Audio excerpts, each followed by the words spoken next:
The Haunted Man and the Ghost's Bargain by Charles Dickens. Chapter 1. The Gift Bestowed, Part 1. Everybody said so.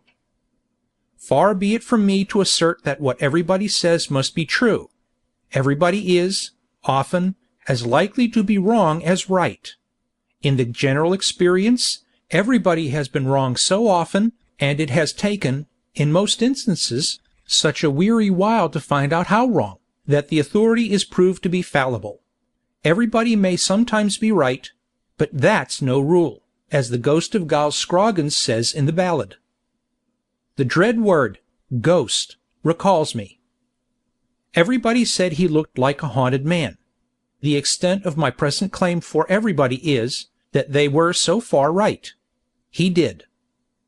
Who could have seen his hollow cheek, his sunken brilliant eye, his black attired figure, indefinably grim, although well knit and well proportioned, his grizzled hair hanging, like tangled seaweed, about his face, as if he had been, through his whole life, a lonely mark for the chafing and beating of the great deep of humanity, but might have said he looked like a haunted man? Who could have observed his manner, taciturn, thoughtful, gloomy, shadowed by habitual reserve, retiring always and jocund never, with a distraught air of reverting to a bygone place and time, or of listening to some old echoes in his mind, but might have said it was the manner of a haunted man? Who could have heard his voice, slow-speaking, deep, and grave, with a natural fullness and melody in it which he seemed to set himself against and stop, but might have said it was the voice of a haunted man? Who that had seen him in his inner chamber, part library and part laboratory, for he was, as the world knew, far and wide, a learned man in chemistry, and a teacher on whose lips and hands a crowd of aspiring ears and eyes hung daily, who that had seen him there, upon a winter night, alone, surrounded by his drugs and instruments and books, the shadow of his shaded lamp a monstrous beetle on the wall, motionless among a crowd of spectral shapes raised there by the flickering of the fire upon the quaint objects around him, some of these phantoms, the reflection of glass vessels that held liquids, trembling at heart like things that knew his power to uncombine them, and to give back their component parts to fire and vapor? Who that had seen him then, his work done, and he pondering in his chair before the rusted grate and red flame, moving his thin mouth as if in speech, but silent as the dead, would not have said that the man seemed haunted and the chamber too? Who might not, by a very easy flight of fancy, have believed that everything about him took this haunted tone, and that he lived on haunted ground?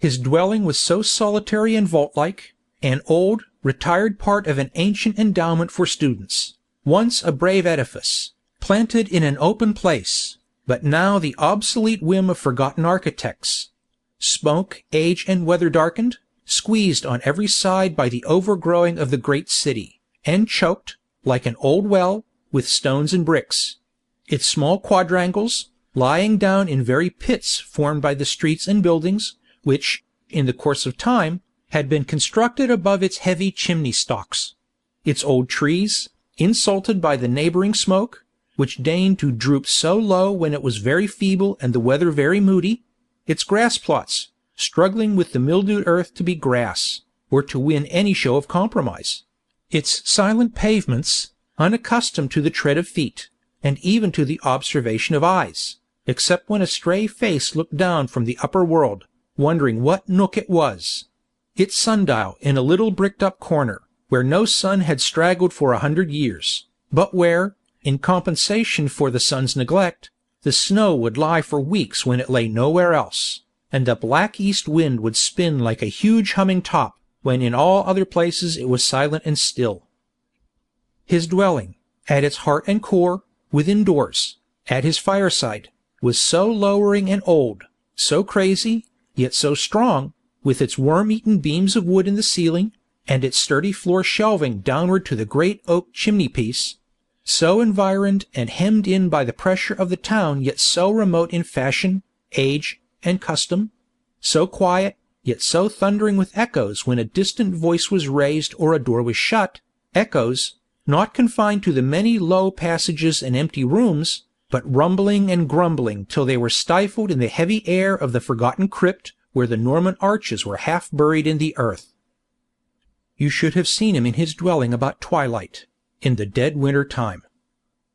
When the wind was blowing, shrill and shrewd, with the going down of the blurred sun, and when it was just so dark as that the forms of things were indistinct and big, but not wholly lost, when sitters by the fire began to see wild faces and figures, mountains and abysses, ambuscades and armies, in the coals, when people in the streets bent down their heads and ran before the weather, when those who were obliged to meet it were stopped at angry corners, stung by wandering snowflakes alighting on the lashes of their eyes, which fell too sparingly, and were blown away too quickly, to leave a trace upon the frozen ground, when windows of private houses closed up tight and warm, when lighted gas began to burst forth in the busy and the quiet streets, fast blackening otherwise, when stray pedestrians, shivering along the ladder, looked down at the glowing fires in kitchens, and sharpened their sharp appetites by sniffing up the fragrance of whole miles of dinners. When travellers by land were bitter cold, and looked wearily on gloomy landscapes, rustling and shuddering in the blast, when mariners at sea, outlying upon icy yards, were tossed and swung above the howling ocean dreadfully, when lighthouses, on rocks and headlands, showed solitary and watchful, and benighted seabirds breasted on against their ponderous lanterns, and fell dead, when little readers of story-books, by the firelight, trembled to think of Cassim Baba cut into quarters, hanging in the robber's cave, or had some small misgivings that the fierce little old woman, with the crutch, who used to start out of the box in the merchant Abdullah's bedroom, might, one of these nights, be found upon the stairs, in the long, cold, dusky journey up to bed. When, in rustic places, the last glimmering of daylight died away from the ends of avenues, and the trees, arching overhead, were sullen and black, when, in parks and woods, the high wet fern and sodden moss, and beds of fallen leaves, and trunks of trees, were lost to view, in masses of impenetrable shade, when mists arose from dike, and fen, and river, when lights in old halls and in cottage windows were a cheerful sight, when the mill stopped, the wheelwright and the blacksmith shut their workshops, the turnpike gate closed, the plough and harrow were left lonely in the fields, the labourer and team went home, and the striking of the church clock had a deeper sound than at noon, and the churchyard wicket would be swung no more that night. When twilight everywhere released the shadows, prisoned up all day, that now closed in and gathered like mustering swarms of ghosts, when they stood lowering, in corners of rooms, and frowned out from behind half-opened doors, when they had full possession of unoccupied apartments, when they danced upon the floors, and walls, and ceilings of inhabited chambers, while the fire was low, and withdrew like ebbing waters when it sprang into a blaze, when they fantastically mocked the shapes of household objects, making the nurse an ogress, the rocking-horse a monster, the wandering child, half scared and half amused, a stranger to itself, the very tongs upon the hearth, a straddling giant with his arms akimbo, evidently smelling the blood of Englishmen, and wanting to grind people's bones to make his bread. When these shadows brought into the minds of older people other thoughts, and showed them different images, when they stole from their retreats, in the likenesses of forms and faces from the past, from the grave, from the deep, deep gulf, where the things that might have been, and never were, are always wandering. When he sat, as already mentioned, gazing at the fire, when, as it rose and fell, the shadows went and came, when he took no heed of them, with his bodily eyes, but, let them come or let them go, looked fixedly at the fire, you should have seen him then. When the sounds that had arisen with the shadows, and come out of their lurking places at the twilight summons, seemed to make a deeper stillness all about him, when the wind was rumbling in the chimney, and sometimes crooning, sometimes howling, in the house, when the old trees outside were so shaken and beaten, that one querulous old rook, unable to sleep, protested now and then, in a feeble, dozy, high-up, caw. When, at intervals, the window trembled, the rusty vane upon the turret top complained, the clock beneath it recorded that another quarter of an hour was gone, or the fire collapsed and fell in with a rattle. When a knock came at his door, in short, as he was sitting so, and roused him. "Who's that?" said he. "Come in." Surely there had been no figure leaning on the back of his chair, no face looking over it. It is certain that no gliding footstep touched the floor, as he lifted up his head, with a start, and spoke. And yet there was no mirror in the room on whose surface his own form could have cast its shadow for a moment, and something had passed darkly and gone. "I'm humbly fearful, sir," said a fresh-colored busy man, holding the door open with his foot for the admission of himself and a wooden tray he carried, and letting it go again by very gentle and careful degrees, when he and the tray had got in, lest it should close noisily, "that it's a good bit past the time to-night. But Mrs. William has been taken off her legs so often." "By the wind?" "Aye, I have heard it rising." "By the wind, sir, that it's a mercy she got home at all." "Oh dear, yes. Yes. It was by the wind, Mr. Redlaw. By the wind." He had, by this time, put down the tray for dinner, and was employed in lighting the lamp, and spreading a cloth on the table. From this employment he desisted in a hurry, to stir and feed the fire, and then resumed it. The lamp he had lighted, and the blaze that rose under his hand, so quickly changing the appearance of the room, that it seemed as if the mere coming in of his fresh red face and active manner had made the pleasant alteration. "Mrs. William is of course subject at any time, sir, to be taken off her balance by the elements. She is not formed superior to that." "No," returned Mr. Redlaw good-naturedly, though abruptly. "No, sir, Mrs. William may be taken off her balance by earth, as for example, last Sunday week, when sloppy and greasy, and she going out to tea with her newest sister-in-law, and having a pride in herself, and wishing to appear perfectly spotless though pedestrian, Mrs. William may be taken off her balance by air, as being once over-persuaded by a friend to try a swing at Peckham Fair, which acted on her constitution instantly like a steamboat. Mrs. William may be taken off her balance by fire, as on a false alarm of engines at her mother's, when she went 2 miles in her nightcap.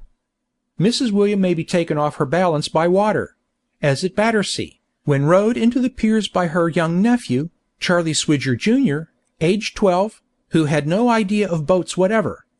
But these are elements. Mrs. William must be taken out of elements for the strength of her character to come into play. As he stopped for a reply, the reply was yes, in the same tone as before. "Yes, sir, oh dear, yes," said Mr. Swidger, still proceeding with his preparations, and checking them off as he made them. "That's where it is, sir. That's what I always say myself, sir. Such a many of us Swidgers.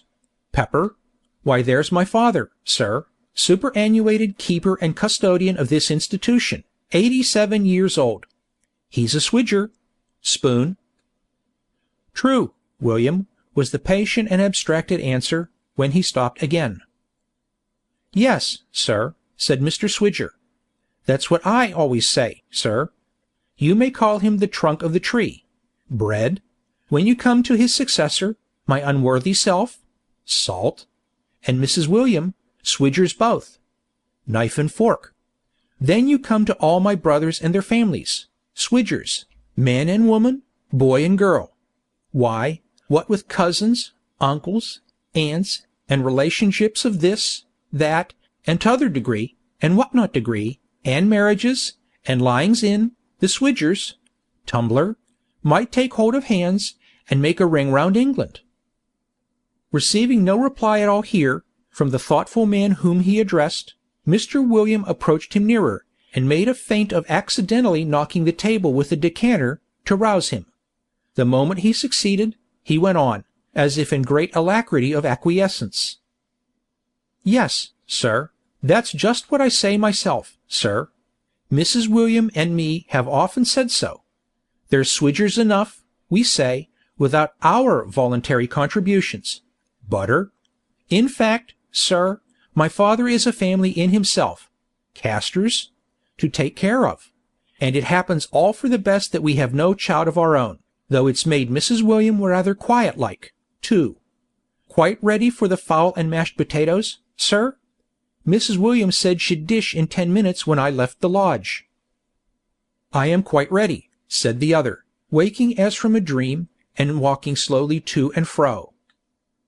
Mrs. William has been at it again, sir, said the keeper, as he stood warming a plate at the fire, and pleasantly shading his face with it. Mr. Redlaw stopped in his walking, and an expression of interest appeared in him. What I always say myself, sir, she will do it. There's a motherly feeling in Mrs. William's breast that must and will have went. What has she done? Why, sir, not satisfied with being a sort of mother to all the young gentlemen that come up from a variety of parts, to attend your courses of lectures at this ancient foundation, it's surprising how Stone Chaney catches the heat this frosty weather, to be sure. Here he turned the plate, and cooled his fingers. Well, said Mr. Redlaw. That's just what I say myself, sir, returned Mr. William, speaking over his shoulder, as if in ready and delighted assent. That's exactly where it is, sir. There ain't one of our students but appears to regard Mrs. William in that light. Every day, right through the course, they puts their heads into the lodge, one after another, and have all got something to tell her, or something to ask her. Swidge is the appellation by which they speak of Mrs. William in general, among themselves, I'm told. But that's what I say, sir. Better to be called ever so far out of your name, if it's done in real liking, than to have it made ever so much of, and not cared about. What's a name for? To know a person by. If Mrs. William is known by something better than her name, I allude to Mrs. William's qualities and disposition, never mind her name, though it is Swidger, by rights. Let 'em call her Swidge, Widge, Bridge, Lord, London Bridge, Blackfriars, Chelsea, Putney, Waterloo, or Hammersmith Suspension, if they like.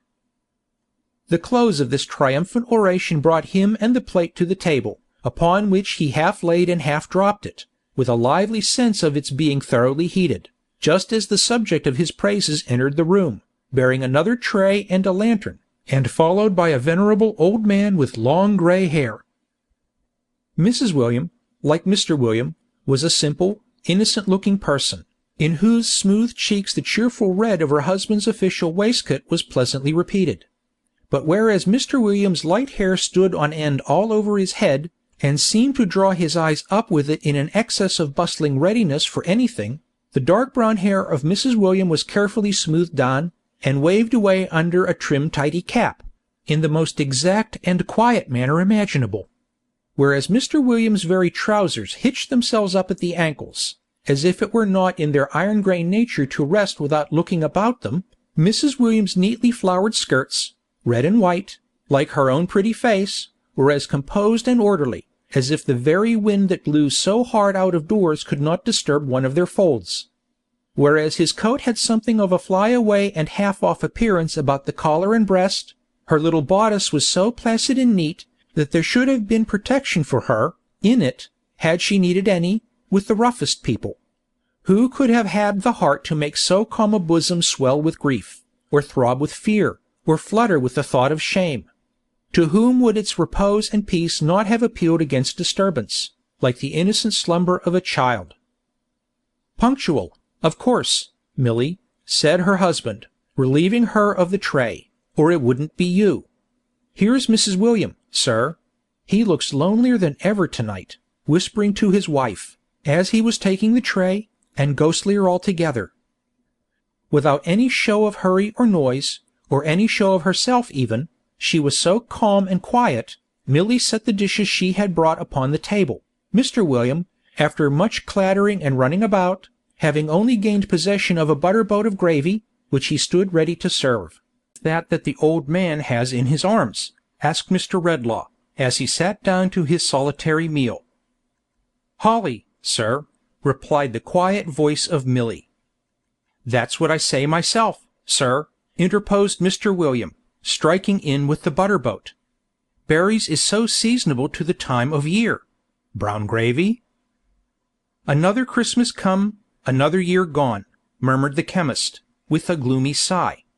More figures in the lengthening sum of recollection that we work and work at to our torment, till death idly jumbles all together, and rubs all out. So, Philip! Breaking off, and raising his voice as he addressed the old man, standing apart, with his glistening burden in his arms, from which the quiet Mrs. William took small branches, which she noiselessly trimmed with her scissors, and decorated the room with, while her aged father-in-law looked on much interested in the ceremony. "My duty to you, sir," returned the old man.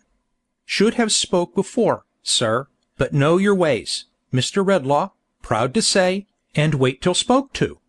Merry Christmas, sir, and Happy New Year, and many of 'em. Have had a pretty many of 'em myself. Ha, and may take the liberty of wishing 'em. I'm 87. "Have you had so many that were merry and happy?" asked the other. "Aye, sir, ever so many," returned the old man. "Is his memory impaired with age?" "It is to be expected now," said Mr. Redlaw, turning to the son, and speaking lower. "Not a morsel of it, sir," replied Mr. William. "That's exactly what I say myself, sir. There never was such a memory as my father's. He's the most wonderful man in the world. He doesn't know what forgetting means. It's the very observation I'm always making to Mrs. William, sir, if you'll believe me." Mr. Swidger, in his polite desire to seem to acquiesce at all events, delivered this as if there were no iota of contradiction in it, and it were all said in unbounded and unqualified assent. The chemist pushed his plate away, and, rising from the table, walked across the room to where the old man stood looking at a little sprig of holly in his hand.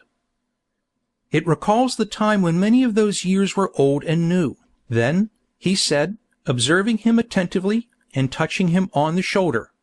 "Does it?" "Oh, many, many," said Philip, half awakening from his reverie. "I'm 87. "Merry and happy, was it?" asked the chemist in a low voice. "Merry and happy, old man?" "Maybe as high as that, no higher," said the old man, holding out his hand a little way above the level of his knee, and looking retrospectively at his questioner. "When I first remember 'em. Cold, sunshiny day it was, out a-walking, when someone, it was my mother as sure as you stand there, though I don't know what her blessed face was like, for she took ill and died that Christmas time, told me they were food for birds. The pretty little fellow thought, that's me, you understand, that birds' eyes were so bright, perhaps, because the berries that they lived on in the winter were so bright. I recollect that, and I'm 87. "Merry and happy," mused the other, bending his dark eyes upon the stooping figure, with a smile of compassion. "Merry and happy, and remember well?" "Aye, resumed the old man, catching the last words. "I remember 'em well in my school time, year after year, and all the merry-making that used to come along with them. I was a strong chap then, Mr. Redlaw, and, if you'll believe me, hadn't my match at football within 10 mile. Where's my son William? Hadn't my match at football, William, within 10 mile. "That's what I always say, father," returned the son promptly, and with great respect. "You are a Swidger, if ever there was one of the family." "Dear," said the old man, shaking his head as he again looked at the holly. "His mother, my son William's my youngest son, and I, have sat among 'em all, boys and girls, little children and babies, many a year, when the berries like these were not shining half so bright all round us, as their bright faces. Many of 'em are gone. She's gone. And my son George, our eldest, who was her pride more than all the rest, is fallen very low. But I can see them, when I look here, alive and healthy, as they used to be in those days, and I can see him, thank God, in his innocence. It's a blessed thing to me, at 87.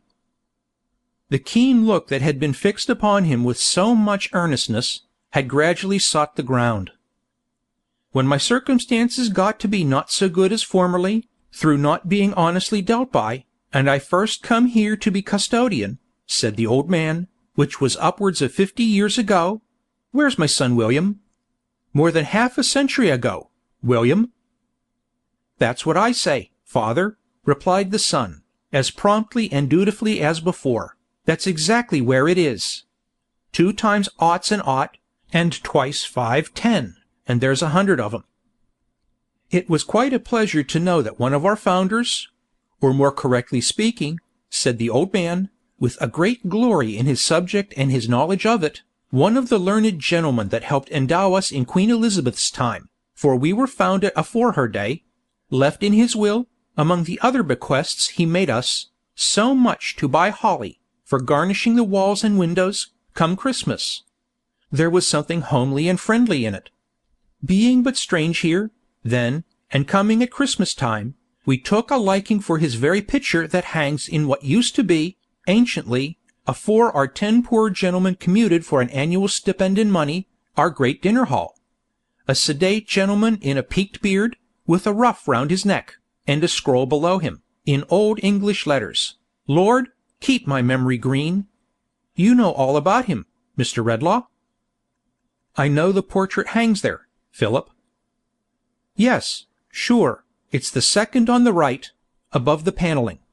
I was going to say, he has helped me keep my memory green. I thank him, for going round the building every year, as I'm a-doing now, and freshening up the bare rooms with these branches and berries, freshens up my bare old brain.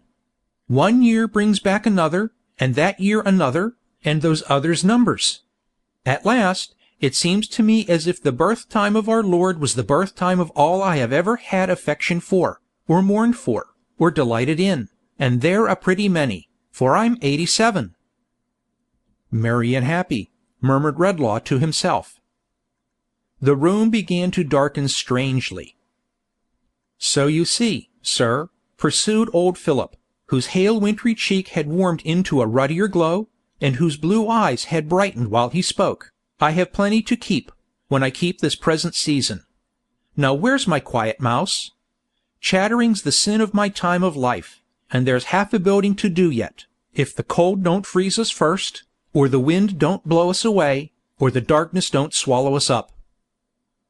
The quiet mouse had brought her calm face to his side, and silently taken his arm, before he finished speaking. Come away, my dear, said the old man. Mr. Redlaw won't settle to his dinner, otherwise, till it's cold as the winter. I hope you'll excuse me rambling on, sir, and I wish you good night, and, once again, a merry. Stay, said Mr. Redlaw, resuming his place at the table, more, it would have seemed from his manner, to reassure the old keeper, than in any remembrance of his own appetite. Spare me another moment, Philip. William, you were going to tell me something to your excellent wife's honor. It will not be disagreeable to her to hear you praise her. What was it? Why, that's where it is, you see, sir, returned Mr. William Swidger, looking towards his wife in considerable embarrassment. Mrs. Williams got her eye upon me. But you're not afraid of Mrs. Williams' eye? Why, no, sir, returned Mr. Swidger, that's what I say myself. It wasn't made to be afraid of. It wouldn't have been made so mild, if that was the intention. But I wouldn't like to. Milly, him, you know, down in the buildings.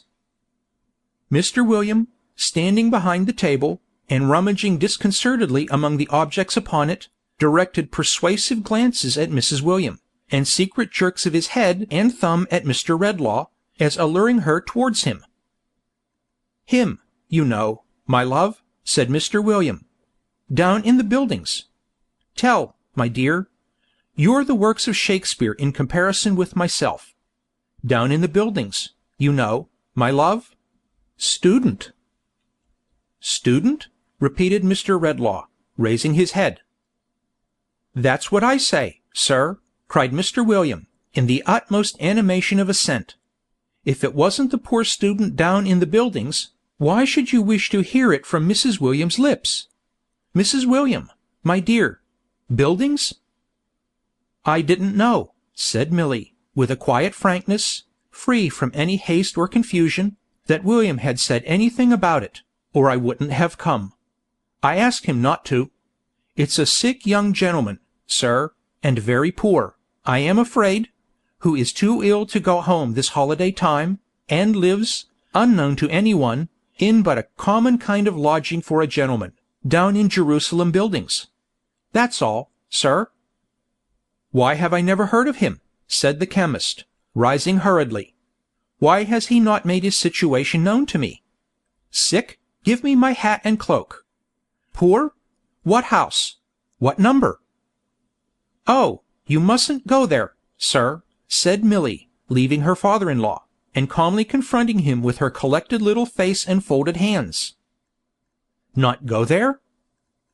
Oh dear, no, said Milly, shaking her head as at a most manifest and self-evident impossibility. It couldn't be thought of. What do you mean? Why not? Why, you see, sir, said Mr. William Swidger, persuasively and confidentially, that's what I say. Depend upon it, the young gentleman would never have made his situation known to one of his own sex. Mrs. William has got into his confidence, but that's quite different. They all confide in Mrs. William. They all trust her. A man, sir, couldn't have got a whisper out of him. But woman, sir, and Mrs. William combined? There is good sense and delicacy in what you say, William, returned Mr. Redlaw, observant of the gentle and composed face at his shoulder, and laying his finger on his lip, he secretly put his purse into her hand. Oh dear no, sir, cried Milly, giving it back again. Worse and worse. Couldn't be dreamed of. Such a staid, matter-of-fact housewife she was, and so unruffled by the momentary haste of this rejection, that, an instant afterwards, she was tidily picking up a few leaves which had strayed from between her scissors and her apron, when she had arranged the holly. Finding, when she rose from her stooping posture, that Mr. Redlaw was still regarding her with doubt and astonishment, she quietly repeated, looking about, the while, for any other fragments that might have escaped her observation. Oh dear no, sir, he said that of all the world he would not be known to you, or receive help from you, though he is a student in your class. I have made no terms of secrecy with you, but I trust to your honor completely. Why did he say so? Indeed, I can't tell, sir, said Milly, after thinking a little, because I am not at all clever, you know, and I wanted to be useful to him in making things neat and comfortable about him, and employed myself that way. But I know he is poor, and lonely, and I think he is somehow neglected too. How dark it is! The room had darkened more and more. There was a very heavy gloom and shadow gathering behind the chemist's chair. What more about him? He asked. He is engaged to be married when he can afford it, said Milly, and is studying, I think, to qualify himself to earn a living. I have seen, a long time, that he has studied hard and denied himself much. How very dark it is! It's turned colder, too, said the old man, rubbing his hands. There's a chill and dismal feeling in the room. Where's my son William? William, my boy, turn the lamp, and rouse the fire. Milly's voice resumed, like quiet music very softly played. He muttered in his broken sleep yesterday afternoon, after talking to me, this was to herself, about some one dead, and some great wrong done that could never be forgotten, but whether to him or to another person, I don't know. Not by him, I am sure. And, in short, Mrs. William, you see, which she wouldn't say herself, Mr. Redlaw, if she was to stop here till the new year after this next one, said Mr. William, coming up to him to speak in his ear, has done him worlds of good. Bless you, worlds of good. All at home just the same as ever, my father made as snug and comfortable. Not a crumb of litter to be found in the house, if you were to offer £50 ready money for it. Mrs. William apparently never out of the way, yet Mrs. William backwards and forwards, up and down, a mother to him. The room turned darker and colder, and the gloom and shadow gathering behind the chair was heavier. Not content with this, sir, Mrs. William goes and finds, this very night, when she was coming home, why it's not above a couple of hours ago, a creature more like a young wild beast than a young child, shivering upon a doorstep. What does Mrs. William do, but brings it home to dry it, and feed it, and keep it till our old bounty of food and flannel is given away, on Christmas morning. If it ever felt a fire before, it's as much as it ever did, for it's sitting in the old lodge chimney, staring at ours as if its ravenous eyes would never shut again. It's sitting there, at least, said Mr. William, correcting himself, on reflection, unless it's bolted. Heaven keep her happy, said the chemist aloud, and you too, Philip, and you, William. I must consider what to do in this. I may desire to see this student. I'll not detain you any longer now. Good night. I thank ye, sir, I thank ye, said the old man, for Mouse, and for my son William, and for myself. Where's my son William? William, you take the lantern and go on first, through them long dark passages, as you did last year and the year afore. Ha! I remember, though I'm 87. Lord, keep my memory green. It's a very good prayer, Mr. Redlaw, that of the learned gentleman in the peaked beard, with a ruff round his neck. Hangs up, second on the right above the panelling, in what used to be, afore our 10 poor gentlemen commuted, our great dinner hall. Lord, keep my memory green. It's very good and pious, sir. Amen. Amen. As they passed out and shut the heavy door, which, however carefully withheld, fired a long train of thundering reverberations when it shut at last, the room turned darker. As he fell a musing in his chair alone, the healthy holly withered on the wall, and dropped dead branches. As the gloom and shadow thickened behind him, in that place where it had been gathering so darkly, it took, by slow degrees, or out of it there came, by some unreal, unsubstantial process, not to be traced by any human sense, an awful likeness of himself.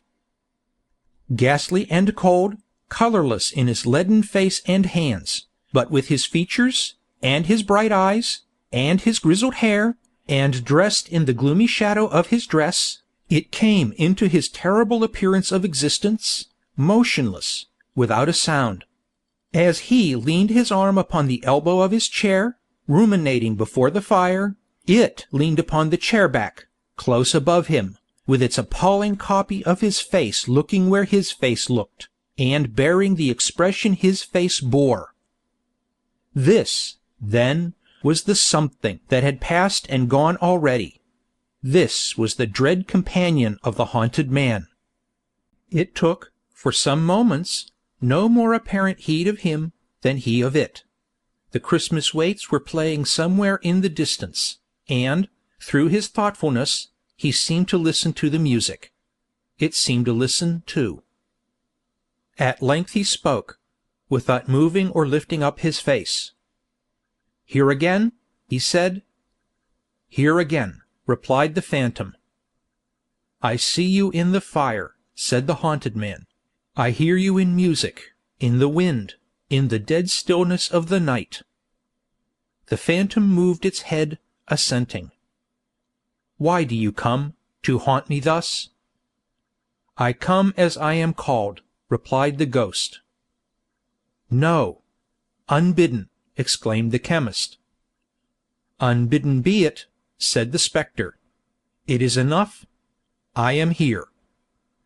Hitherto the light of the fire had shone on the two faces, if the dread lineaments behind the chair might be called a face, both addressed towards it, as at first, and neither looking at the other.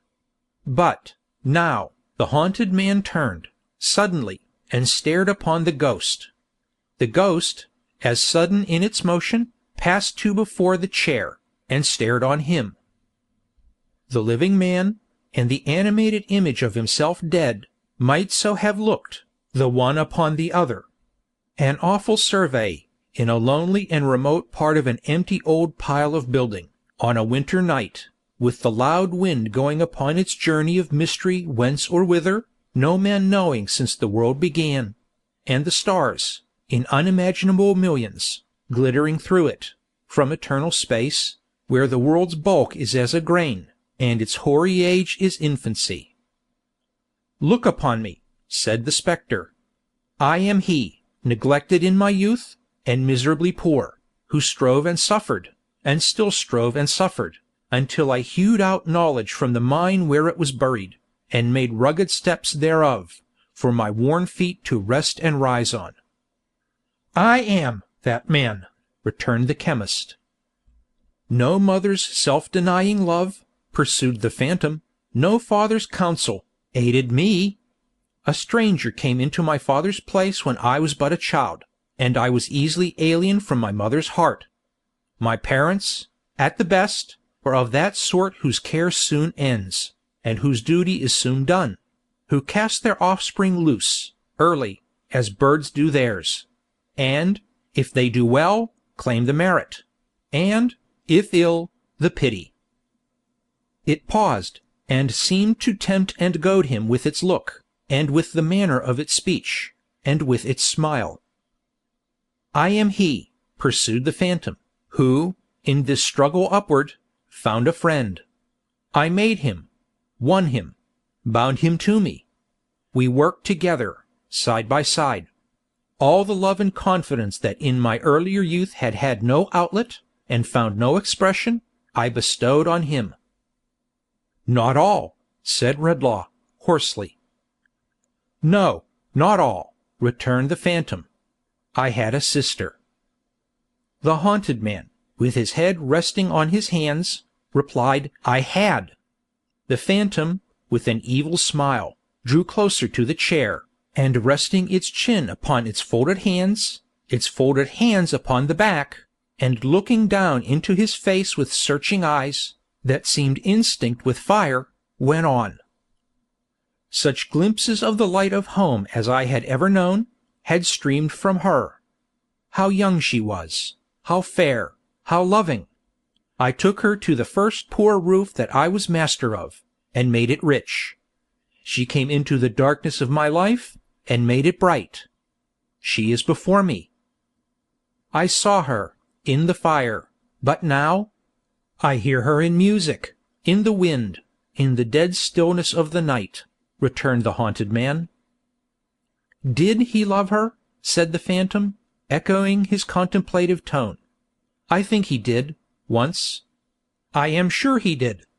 Better had she loved him less secretly, less dearly, from the shallower depths of a more divided heart."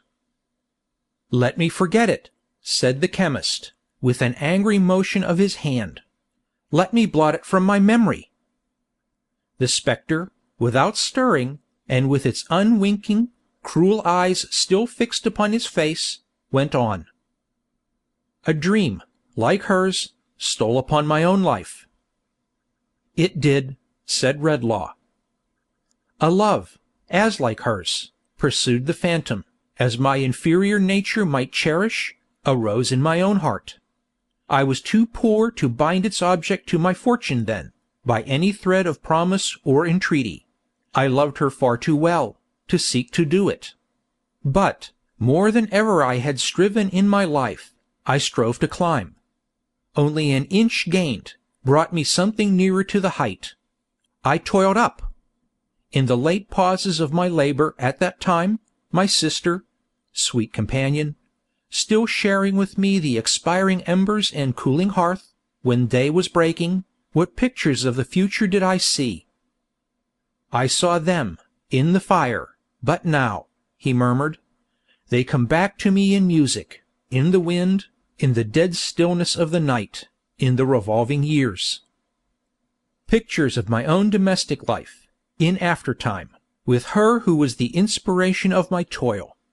Pictures of my sister, made the wife of my dear friend, on equal terms, for he had some inheritance, we none, pictures of our sobered age and mellowed happiness, and of the golden links, extending back so far, that should bind us, and our children, in a radiant garland, said the phantom. Pictures, said the haunted man, that were delusions. Why is it my doom to remember them too well? Delusions, echoed the phantom in its changeless voice, and glaring on him with its changeless eyes. For my friend, in whose breast my confidence was locked as in my own, passing between me and the center of the system of my hopes and struggles, won her to himself, and shattered my frail universe. My sister, doubly dear, doubly devoted, doubly cheerful in my home, lived on to see me famous, and my old ambition so rewarded when its spring was broken, and then died, he interposed, died, gentle as ever, happy, and with no concern but for her brother. Peace. The phantom watched him silently. Remembered, said the haunted man, after a pause.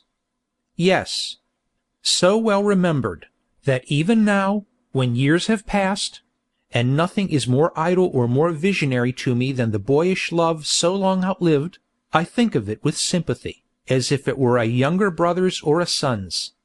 Sometimes I even wonder when her heart first inclined to him, and how it had been affected towards me. Not lightly, once, I think. But that is nothing. Early unhappiness, a wound from a hand I loved and trusted, and a loss that nothing can replace, outlive such fancies.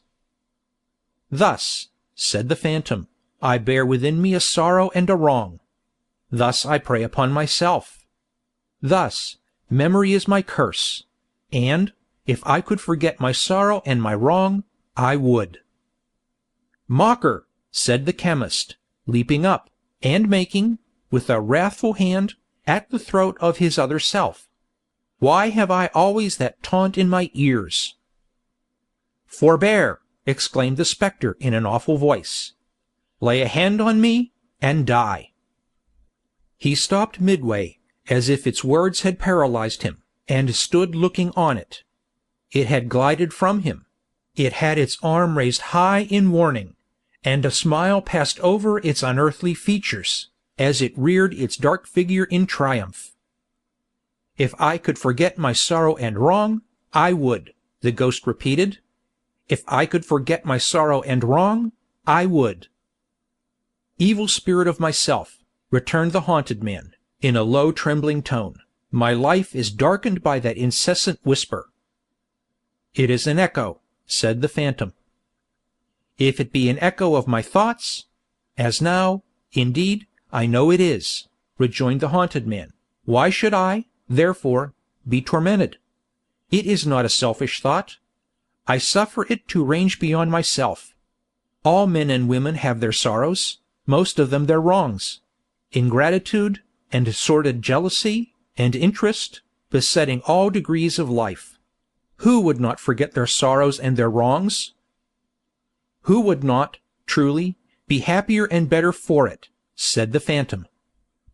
These revolutions of years, which we commemorate, proceeded Redlaw, what do they recall? Are there any minds in which they do not reawaken some sorrow, or some trouble? What is the remembrance of the old man who was here tonight? A tissue of sorrow and trouble. But common natures, said the phantom, with its evil smile upon its glassy face, unenlightened minds and ordinary spirits, do not feel or reason on these things like men of higher cultivation and profounder thought. Tempter, answered Redlaw, whose hollow look and voice I dread more than words can express, and from whom some dim foreshadowing of greater fear is stealing over me while I speak, I hear again an echo of my own mind. Receive it as a proof that I am powerful, returned the ghost. Hear what I offer. Forget the sorrow, wrong, and trouble you have known. Forget them? He repeated. I have the power to cancel their remembrance, to leave but very faint, confused traces of them, that will die out soon, returned the spectre. Say, is it done? "Stay!" cried the haunted man, arresting by a terrified gesture the uplifted hand. "I tremble with distrust and doubt of you, and the dim fear you cast upon me deepens into a nameless horror I can hardly bear. I would not deprive myself of any kindly recollection, or any sympathy that is good for me, or others. What shall I lose, if I assent to this? What else will pass from my remembrance? No knowledge, no result of study, nothing but the intertwisted chain of feelings and associations, each in its turn dependent on, and nourished by, the banished recollections. Those will go." "Are there so many?" said the haunted man, reflecting in alarm. "They have been wont to show themselves in the fire, in music, in the wind, in the dead stillness of the night, in the revolving years," returned the phantom scornfully. "In nothing else?" The phantom held its peace. But having stood before him, silent, for a little while, it moved towards the fire, then stopped. "Decide," it said, "before the opportunity is lost." "A moment. I call heaven to witness," said the agitated man, "that I have never been a hater of any kind, never morose, indifferent, or hard, to anything around me. If, living here alone, I have made too much of all that was and might have been, and too little of what is, the evil, I believe, has fallen on me, and not on others. But, if there were poison in my body, should I not, possessed of antidotes and knowledge how to use them, use them? If there be poison in my mind, and through this fearful shadow I can cast it out, shall I not cast it out?" "Say," said the spectre, "is it done?" "A moment longer," he answered hurriedly. "I would forget it if I could. Have I thought that, alone, or has it been the thought of thousands upon thousands, generation after generation? All human memory is fraught with sorrow and trouble. My memory is as the memory of other men, but other men have not this choice. Yes, I close the bargain. Yes, I will forget my sorrow, wrong, and trouble." "Say," said the spectre, "is it done?" "It is." "It is! And take this with you, man whom I here renounce. The gift that I have given, you shall give again, go where you will. Without recovering yourself the power that you have yielded up, you shall henceforth destroy its like in all whom you approach. Your wisdom has discovered that the memory of sorrow, wrong, and trouble is the lot of all mankind, and that mankind would be the happier, in its other memories, without it. Go, be its benefactor. Freed from such remembrance, from this hour, carry involuntarily the blessing of such freedom with you. Its diffusion is inseparable and inalienable from you. Go, be happy in the good you have won, and in the good you do." The phantom, which had held its bloodless hand above him while it spoke, as if in some unholy invocation, or some ban, and which had gradually advanced its eyes so close to his that he could see how they did not participate in the terrible smile upon its face, but were a fixed, unalterable, steady horror, melted before him and was gone. As he stood rooted to the spot, possessed by fear and wonder, and imagining he heard repeated in melancholy echoes, dying away fainter and fainter, the words, "Destroy its like in all whom you approach," a shrill cry reached his ears. It came, not from the passages beyond the door, but from another part of the old building, and sounded like the cry of someone in the dark who had lost the way. He looked confusedly upon his hands and limbs, as if to be assured of his identity, and then shouted in reply, loudly and wildly, for there was a strangeness and terror upon him, as if he too were lost. The cry responding, and being nearer, he caught up the lamp, and raised a heavy curtain in the wall, by which he was accustomed to pass into and out of the theatre where he lectured, which adjoined his room. Associated with youth and animation, and a high amphitheatre of faces which his entrance charmed to interest in a moment, It was a ghostly place when all this life was faded out of it, and stared upon him like an emblem of death. "Holloa!" he cried. "Holloa! This way! Come to the light!" When, as he held the curtain with one hand, and with the other raised the lamp and tried to pierce the gloom that filled the place, something rushed past him into the room like a wildcat, and crouched down in a corner. "What is it?" he said, hastily. He might have asked, "What is it?" even had he seen it well, as presently he did when he stood looking at it gathered up in its corner. A bundle of tatters, held together by a hand, in size and form almost an infant's, but in its greedy, desperate little clutch, a bad old man's. A face rounded and smoothed by some half-dozen years, but pinched and twisted by the experiences of a life. Bright eyes, but not youthful. Naked feet, beautiful in their childish delicacy, ugly in the blood and dirt that cracked upon them. A baby savage, a young monster, a child who had never been a child. A creature who might live to take the outward form of man, but who, within, would live and perish a mere beast. Used, already, to be worried and hunted like a beast, the boy crouched down as he was looked at, and looked back again, and interposed his arm to ward off the expected blow. "I'll bite," he said, "if you hit me." The time had been, and not many minutes since, when such a sight as this would have wrung the chemist's heart. He looked upon it now, coldly, but with a heavy effort to remember something.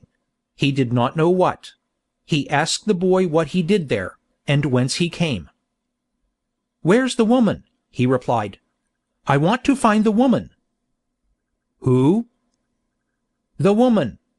Her that brought me here, and set me by the large fire. She was so long gone, that I went to look for her, and lost myself. I don't want you. I want the woman." He made a spring, so suddenly, to get away, that the dull sound of his naked feet upon the floor was near the curtain, when Redlaw caught him by his rags. "Come, you let me go," muttered the boy, struggling, and clenching his teeth. "I've done nothing to you. Let me go, will you, to the woman." "That is not the way. There is a nearer one," said Redlaw, detaining him, in the same blank effort to remember some association that ought, of right, to bear upon this monstrous object. "What is your name?" "Got none." "Where do you live?" "Live? What's that?" The boy shook his hair from his eyes to look at him for a moment, and then, twisting round his legs and wrestling with him, broke again into his repetition of, "You let me go, will you? I want to find the woman." The chemist led him to the door. "This way," he said, looking at him still confusedly, but with repugnance and avoidance, growing out of his coldness. "I'll take you to her." The sharp eyes in the child's head, wandering round the room, lighted on the table where the remnants of dinner were. "Give me some of that," he said, covetously. "Has she not fed you?" "I shall be hungry again tomorrow, shan't I? Ain't I hungry every day?" Finding himself released, he bounded at the table like some small animal of prey, and hugging to his breast bread and meat, and his own rags, all together, said, "There. Now take me to the woman." As the chemist, with a new-born dislike to touch him, sternly motioned him to follow, and was going out of the door, he trembled and stopped. "The gift that I have given, you shall give again, go where you will." The phantom's words were blowing in the wind, and the wind blew chill upon him. "I'll not go there, tonight," he murmured faintly. "I'll go nowhere tonight. Boy, straight down this long arched passage, and past the great dark door into the yard. You see the fire shining on the window there." "The woman's fire?" inquired the boy. He nodded, and the naked feet had sprung away. He came back with his lamp, locked his door hastily, and sat down in his chair, covering his face like one who was frightened at himself. For now he was, indeed, alone. alone, alone.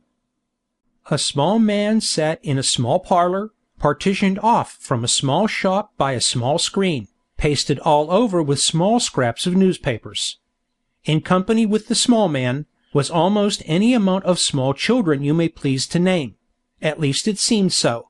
They made, in that very limited sphere of action, such an imposing effect, in point of numbers. Of these small fry, 2 had, by some strong machinery, been got into bed in a corner, where they might have reposed snugly enough in the sleep of innocence, but for a constitutional propensity to keep awake, and also to scuffle in and out of bed. The immediate occasion of these predatory dashes at the waking world was the construction of an oyster-shell wall in a corner, by 2 other youths of tender age, on which fortification the 2 in bed made harassing descents, like those accursed Picts and Scots who beleaguer the early historical studies of most young Britons, and then withdrew to their own territory. In addition to the stir attendant on these inroads, and the retorts of the invaded, who pursued hotly, and made lunges at the bedclothes under which the marauders took refuge, another little boy, in another little bed, contributed his mite of confusion to the family stock, by casting his boots upon the waters.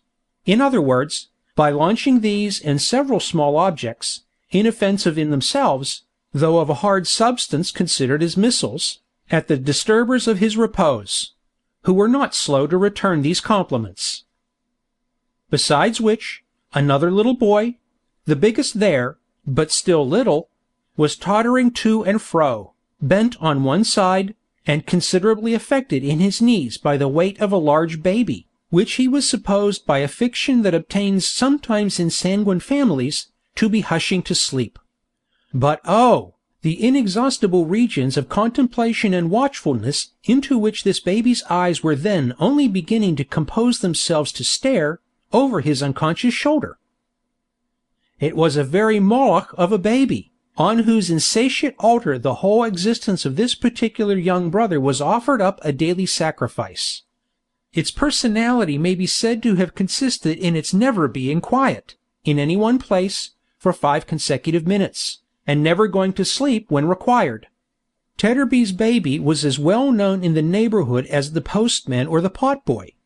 It roved from doorstep to doorstep, in the arms of little Johnny Tedderby, and lagged heavily at the rear of troops of juveniles who followed the tumblers or the monkey, and came up, all on one side, a little too late for everything that was attractive, from Monday morning until Saturday night. Wherever childhood congregated to play, there was little Moloch making Johnny fag and toil. Wherever Johnny desired to stay, little Moloch became fractious, and would not remain. Whenever Johnny wanted to go out, Moloch was asleep, and must be watched. Whenever Johnny wanted to stay home, Moloch was awake, and must be taken out. Yet Johnny was verily persuaded that it was a faultless baby, without its peer in the realm of England, and was quite content to catch meek glimpses of things in general from behind its skirts, or over its limp flapping bonnet, and to go staggering about with it like a very little porter with a very large parcel, which was not directed to anybody, and could never be delivered anywhere. The small man who sat in the small parlor, making fruitless attempts to read his newspaper peaceably in the midst of this disturbance, was the father of the family, and the chief of the firm described in the inscription over the little shop front, by the name and title of A. Tedderby and Company, Newsmen. Indeed, strictly speaking, he was the only personage answering to that designation, as Company was a mere poetical abstraction, altogether baseless and impersonal. Tedderby's was the corner shop in Jerusalem Buildings. There was a good show of literature in the window, chiefly consisting of picture newspapers out of date, and serial pirates, and footpads. Walking sticks, likewise, and marbles, were included in the stock in trade. It had once extended into the light confectionery line, but it would seem that those elegancies of life were not in demand about Jerusalem Buildings, for nothing connected with that branch of commerce remained in the window, except a sort of small glass lantern containing a languishing mass of bull's-eyes, which had melted in the summer and congealed in the winter until all hope of ever getting them out, or of eating them without eating the lantern too, was gone forever. Tedderby's had tried its hand at several things. It had once made a feeble little dart at the toy business. For, in another lantern, there was a heap of minute wax dolls, all sticking together upside down, in the direst confusion, with their feet on one another's heads, and a precipitate of broken arms and legs at the bottom. It had made a move in the millinery direction, which a few dry, wiry bonnet shapes remained in a corner of the window to attest. It had fancied that a living might lie hidden in the tobacco trade, and had stuck up a representation of a native of each of the 3 integral portions of the British Empire, in the act of consuming that fragrant weed, with a poetic legend attached, importing that united in one cause they sat and joked. One chewed tobacco, one took snuff, one smoked. But nothing seemed to have come of it, except flies. Time had been when it had put forth a forlorn trust in imitative jewelry, for in one pane of glass there was a card of cheap seals, and another of pencil cases, and a mysterious black amulet of inscrutable intention, labeled 9d. But, to that hour, Jerusalem Buildings had bought none of them. In short, Tedderby's had tried so hard to get a livelihood out of Jerusalem Buildings in one way or another, and appeared to have done so indifferently in all, that the best position in the firm was too evidently Company's. Company, as a bodiless creation, being untroubled with the vulgar inconveniences of hunger and thirst, being chargeable neither to the poor's rates nor the assessed taxes, and having no young family to provide for. Tedderby himself, however, in his little parlour, as already mentioned, having the presence of a young family impressed upon his mind in a manner too clamorous to be disregarded, or to comport with the quiet perusal of a newspaper, laid down his paper, wheeled, in his distraction, a few times round the parlour, like an undecided carrier pigeon, made an ineffectual rush at 1 or 2 flying little figures in bedgowns that skimmed past him, and then, bearing suddenly down upon the only unoffending member of the family, boxed the ears of little Moloch's nurse. "You bad boy," said Mr. Tedderby, "haven't you any feeling for your poor father after the fatigues and anxieties of a hard winter's day, since 5 o'clock in the morning, but must you wither his rest, and corrode his latest intelligence, with your vicious tricks? Isn't it enough, sir, that your brother Dolphus is toiling and moiling in the fog and cold, and you rolling in the lap of luxury with a baby, and everything you can wish for," said Mr. Tedderby, heaping this up as a great climax of blessings, "but must you make a wilderness of home, and maniacs of your parents? Must you, Johnny? Hey!" At each interrogation, Mr. Tedderby made a feint of boxing his ears again, but thought better of it, and held his hand. "Oh, father," whimpered Johnny, "when I wasn't doing anything, I'm sure, but taking care of Sally, and getting her to sleep. Oh, father!" "I wish my little woman would come home," said Mr. Tedderby, relenting and repenting. "I only wish my little woman would come home. I ain't fit to deal with 'em. They make my head go round, and get the better of me. Oh, Johnny, isn't it enough that your dear mother has provided you with that sweet sister," indicating Moloch? "Isn't it enough that you were 7 boys before without a ray of gal, and that your dear mother went through what she did go through, on purpose that you might all of you have a little sister, but must you so behave yourself as to make my head swim?" Softening more and more, as his own tender feelings and those of his injured son were worked on, Mr. Tedderby concluded by embracing him, and immediately breaking away to catch one of the real delinquents. A reasonably good start occurring, he succeeded, after a short but smart run, and some rather severe cross-country work under and over the bedsteads, and in and out among the intricacies of the chairs, in capturing this infant, whom he condignly punished, and bore to bed. This example had a powerful, and apparently, mesmeric influence on him of the boots, who instantly fell into a deep sleep, though he had been, but a moment before, broad awake, and in the highest possible feather. Nor was it lost upon the 2 young architects, who retired to bed, in an adjoining closet, with great privacy and speed. The comrade of the intercepted one also shrinking into his nest with similar discretion. Mr. Tedderby, when he paused for breath, found himself unexpectedly in a scene of peace. "My little woman herself," said Mr. Tedderby, wiping his flushed face, "could hardly have done it better. I only wish my little woman had had it to do, I do indeed." Mr. Tedderby sought upon his screen for a passage appropriate to be impressed upon his children's minds on the occasion, and read the following. "It is an undoubted fact that all remarkable men have had remarkable mothers, and have respected them in after life as their best friends. Think of your own remarkable mother, my boys," said Mr. Tedderby, "and know her value while she is still among you." He sat down again in his chair by the fire, and composed himself, cross-legged, over his newspaper. "Let anybody, I don't care who it is, get out of bed again," said Mr. Tedderby, as a general proclamation, delivered in a very soft-hearted manner, "and astonishment will be the portion of that respected contemporary," which expression Mr. Tedderby selected from his screen.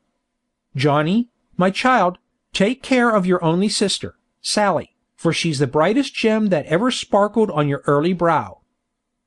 Johnny sat down on a little stool, and devotedly crushed himself beneath the weight of Moloch. "Ah, what a gift that baby is to you, Johnny," said his father, "and how thankful you ought to be.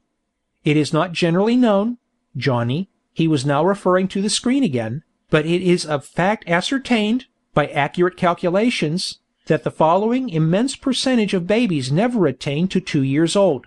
That is to say—" "Oh, don't, father, please," cried Johnny.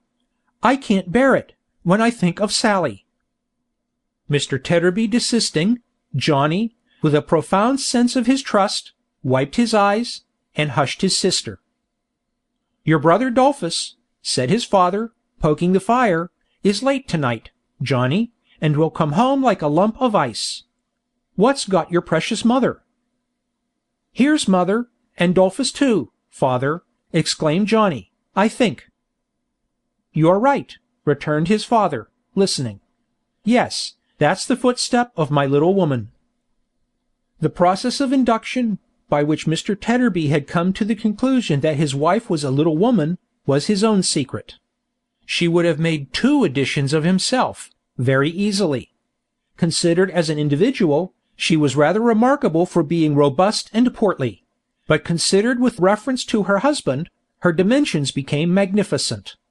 Nor did they assume a less imposing proportion, when studied with reference to the size of her 7 sons, who were but diminutive.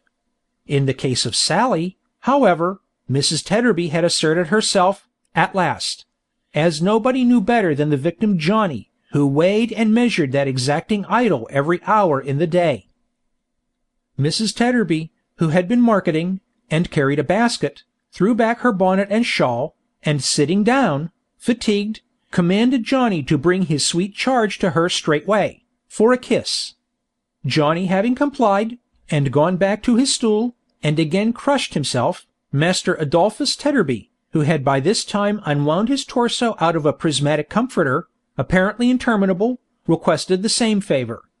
Johnny having again complied, and again gone back to his stool, and again crushed himself, Mr. Tedderby, struck by a sudden thought, preferred the same claim on his own parental part.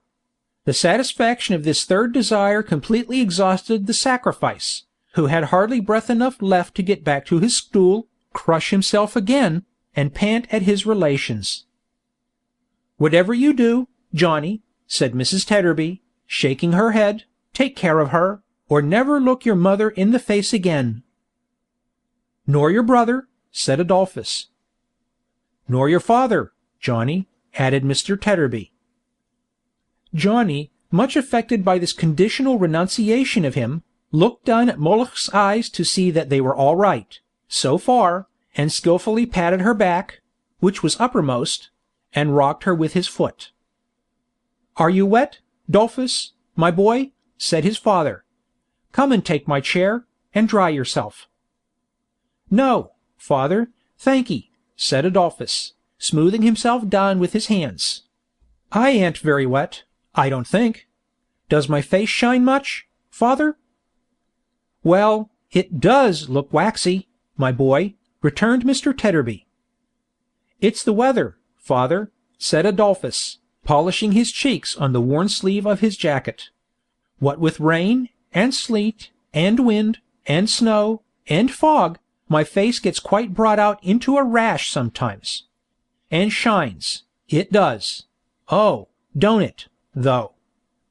Master Adolphus was also in the newspaper line of life, being employed, by a more thriving firm than his father and company, to vend newspapers at a railway station, where his chubby little person, like a shabbily disguised Cupid, and his shrill little voice, he was not much more than 10 years old, were as well known as the hoarse panting of the locomotives, running in and out. His juvenility might have been at some loss for a harmless outlet, in this early application to traffic, but for a fortunate discovery he made of a means of entertaining himself, and of dividing the long day into stages of interest, without neglecting business. This ingenious invention, remarkable, like many great discoveries, for its simplicity, consisted in varying the first vowel in the word paper, and substituting, in its stead, at different periods of the day, all the other vowels in grammatical succession. Thus, before daylight in the winter time, he went to and fro, in his little oilskin cap and cape, and his big comforter, piercing the heavy air with his cry of "Morning paper," which, about an hour before noon, changed to "Morning pepper," which, at about 2, changed to "Morning pipper," which in a couple of hours changed to "Morning popper," and so declined with the sun into "Evening popper," to the great relief and comfort of this young gentleman's spirits. Mrs. Tedderby, his lady mother, who had been sitting with her bonnet and shawl thrown back, as aforesaid, thoughtfully turning her wedding ring round and round upon her finger, now rose, and divesting herself of her out-of-door attire, began to lay the cloth for supper. "Ah, dear me, dear me, dear me," said Mrs. Tedderby. "That's the way the world goes." "Which is the way the world goes, my dear?" asked Mr. Tedderby, looking round. "Oh, nothing," said Mrs. Tedderby. Mr. Tedderby elevated his eyebrows, folded his newspaper afresh, and carried his eyes up it, and down it, and across it, but was wandering in his attention, and not reading it. Mrs. Tedderby, at the same time, laid the cloth, but rather as if she were punishing the table than preparing the family supper, hitting it unnecessarily hard with the knives and forks, slapping it with the plates, dinting it with the salt cellar, and coming heavily down upon it with the loaf. "Ah, dear me, dear me, dear me," said Mrs. Tedderby. "That's the way the world goes."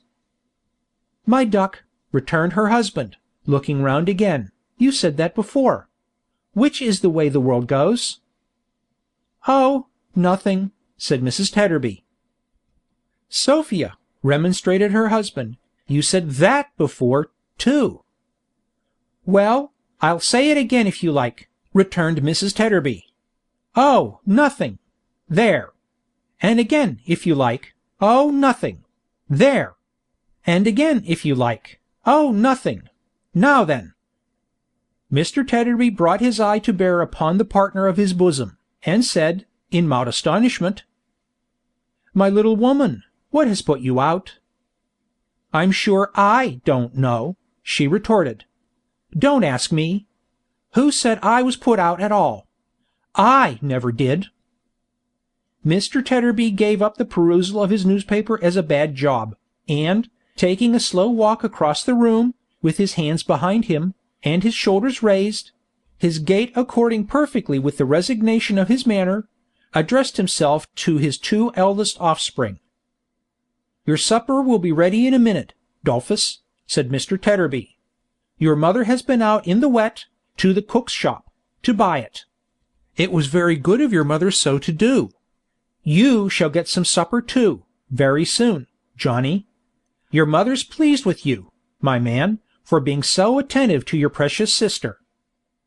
Mrs. Tedderby, without any remark, but with a decided subsidence of her animosity towards the table, finished her preparations, and took, from her ample basket, a substantial slab of hot peas pudding wrapped in paper, and a basin covered with a saucer, which, on being uncovered, sent forth an odor so agreeable that the 3 pair of eyes in the 2 beds opened wide and fixed themselves upon the banquet. Mr. Tedderby, without regarding this tacit invitation to be seated, stood repeating slowly, "Yes, yes. Your supper will be ready in a minute. Dolphus, your mother went out in the wet, to the cook shop, to buy it. It was very good of your mother so to do," until Mrs. Tedderby, who had been exhibiting sundry tokens of contrition behind him, caught him round the neck, and wept. "Oh, Dolphus," said Mrs. Tedderby, "how could I go and behave so?" This reconciliation affected Adolphus the younger and Johnny to that degree, that they both, as with one accord, raised a dismal cry, which had the effect of immediately shutting up the round eyes in the beds, and utterly routing the 2 remaining little Tedderbys, just then stealing in from the adjoining closet to see what was going on in the eating way. "I am sure, Dolphus," sobbed Mrs. Tedderby, "coming home, I had no more idea than a child unborn." Mr. Tedderby seemed to dislike this figure of speech, and observed, "Say than the baby, my dear." "Had no more idea than the baby," said Mrs. Tedderby. "Johnny, don't look at me, but look at her, or she'll fall out of your lap and be killed, and then you'll die in agonies of a broken heart, and serve you right. No more idea I hadn't than that darling, of being cross when I came home.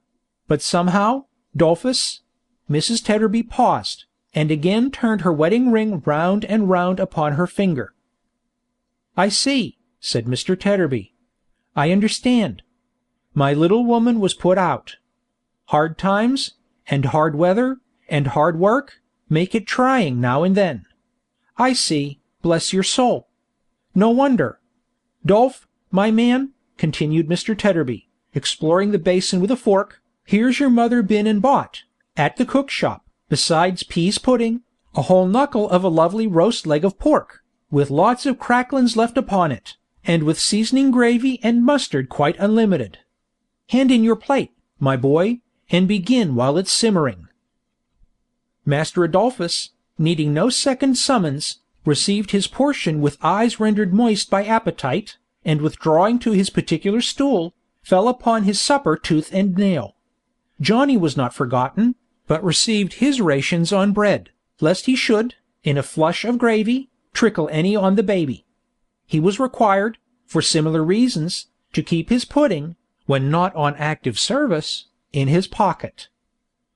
There might have been more pork on the knucklebone, which Knucklebone the carver at the cook shop had assuredly not forgotten in carving for previous customers, but there was no stint of seasoning, and that is an accessory dreamily suggesting pork, and pleasantly cheating the sense of taste. The peas pudding, too, the gravy and mustard, like the eastern rose in respect of the nightingale, if they were not absolutely pork, had lived near it.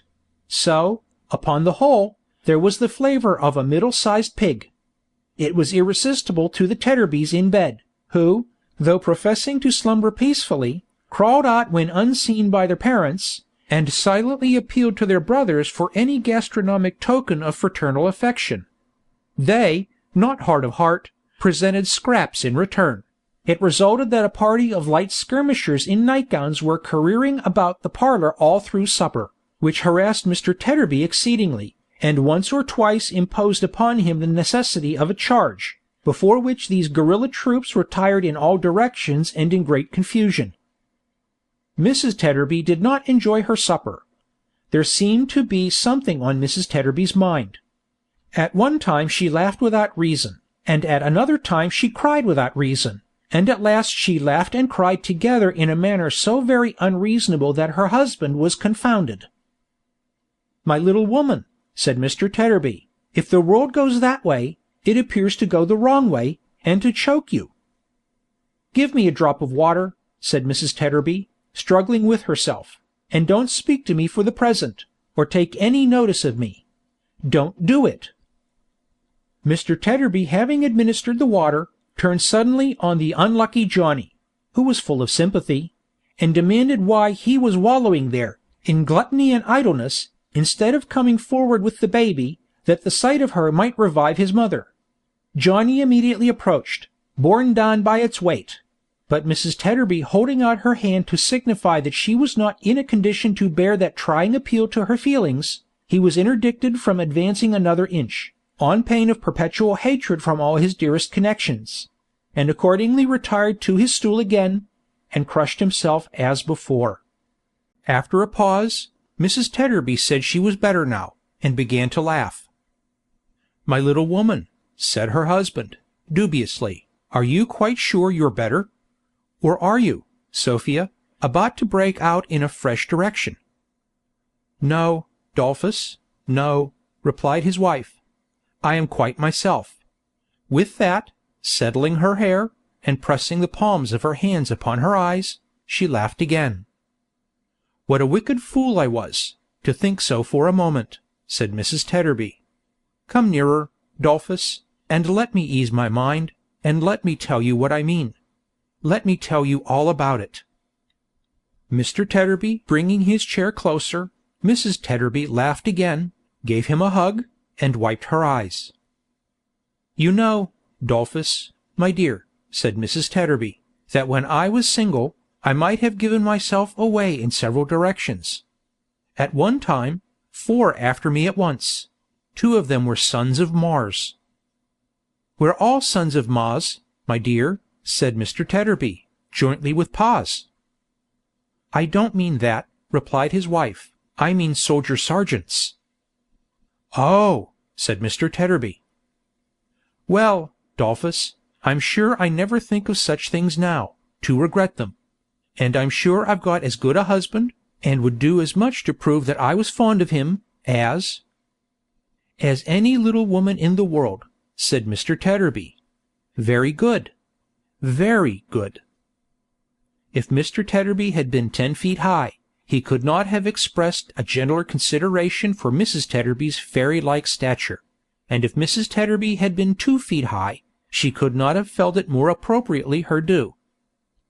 "But you see, Dolphus," said Mrs. Tedderby, "this being Christmas time, when all people who can, make holiday, and when all people who have got money, like to spend some, I did, somehow, get a little out of sorts when I was in the streets just now. There were so many things to be sold, such delicious things to eat, such fine things to look at, such delightful things to have, and there was so much calculating necessary, before I durst lay out a sixpence for the commonest thing, and the basket was so large, and wanted so much in it, and my stock of money was so small, and would go such a little way. You hate me, don't you, Dolphus?" "Not quite," said Mr. Tedderby, "as yet." "Well, I'll tell you the whole truth," pursued his wife, penitently, "and then perhaps you will. I felt all this, so much, when I was trudging about in the cold, and when I saw a lot of other calculating faces and large baskets trudging about, too, that I began to think whether I mightn't have done better, and been happier, if I hadn't—" The wedding ring went round again, and Mrs. Tedderby shook her downcast head as she turned it. "I see," said her husband quietly. "If you hadn't married at all, or if you had married someone else." "Yes," sobbed Mrs. Tedderby. "That's really what I thought. Do you hate me now, Dolphus?" "Why no," said Mr. Tedderby. "I don't find that I do, as yet." Mrs. Tedderby gave him a thankful kiss, and went on. "I begin to hope you won't, now, Dolphus, though I'm afraid I haven't told you the worst. I can't think what came over me. I don't know whether I was ill, or mad, or what I was, but I couldn't call up anything that seemed to bind us to each other, or to reconcile me to my fortune. All the pleasures and enjoyments we had ever had, they seemed so poor and insignificant, I hated them. I could have trodden on them. And I could think of nothing else, except our being poor, and the number of mouths there were at home." "Well, well, my dear," said Mr. Tedderby, shaking her hand encouragingly, "that's truth, after all. We are poor, and there are a number of mouths at home here." "Ah, but, Dolph, Dolph," cried his wife, laying her hands upon his neck, "my good, kind, patient fellow, when I had been at home a very little while, how different! Oh, Dolph, dear, how different it was! I felt as if there was a rush of recollection on me, all at once, that softened my hard heart, and filled it up till it was bursting. All our struggles for a livelihood, all our cares and wants since we have been married, all the times of sickness, all the hours of watching, we have ever had, by one another, or by the children, seemed to speak to me, and say that they had made us one, and that I never might have been, or could have been, or would have been, any other than the wife and mother I am. Then, the cheap enjoyments that I could have trodden on so cruelly, got to be so precious to me, oh so priceless, and dear, that I couldn't bear to think how much I had wronged them, and I said, and say again 100 times, how could I ever behave so, Dolphus, how could I ever have the heart to do it? The good woman, quite carried away by her honest tenderness and remorse, was weeping with all her heart, when she started up with a scream, and ran behind her husband. Her cry was so terrified, that the children started from their sleep and from their beds, and clung about her. Nor did her gaze belie her voice, as she pointed to a pale man in a black cloak who had come into the room. "Look at that man! Look there! What does he want?" "My dear," returned her husband, "I'll ask him if he'll let me go. What's the matter? How you shake?" "I saw him in the street, when I was out just now. He looked at me, and stood near me. I am afraid of him." "Afraid of him? Why?" "I don't know why. Stop, husband," for he was going towards the stranger. She had one hand pressed upon her forehead, and one upon her breast, and there was a peculiar fluttering all over her, and a hurried, unsteady motion of her eyes, as if she had lost something. "Are you ill, my dear?" "What is it that is going from me again?" she muttered, in a low voice. "What is this that is going away?" Then she abruptly answered, "Ill? No, I am quite well," and stood looking vacantly at the floor. Her husband, who had not been altogether free from the infection of her fear at first, and whom the present strangeness of her manner did not tend to reassure, addressed himself to the pale visitor in the black cloak, who stood still, and whose eyes were bent upon the ground. "What may be your pleasure, sir," he asked, "with us?" "I fear that my coming in unperceived," returned the visitor, "has alarmed you, but you were talking and did not hear me." "My little woman says, perhaps you heard her say it," returned Mr. Tedderby, "that it's not the first time you have alarmed her tonight." "I am sorry for it. I remember to have observed her, for a few moments only, in the street. I had no intention of frightening her." As he raised his eyes in speaking, she raised hers. It was extraordinary to see what dread she had of him, and with what dread he observed it, and yet how narrowly and closely. "My name," he said, "is Redlaw. I come from the old college hard by. A young gentleman who is a student there, lodges in your house, does he not?" "Mr. Denham?" said Tedderby. "Yes." It was a natural action, and so slight as to be hardly noticeable, but the little man, before speaking again, passed his hand across his forehead, and looked quickly round the room, as though he were sensible of some change in its atmosphere. The chemist, instantly transferring to him the look of dread he had directed towards the wife, stepped back, and his face turned paler. "The gentleman's room," said Tedderby, "is upstairs, sir.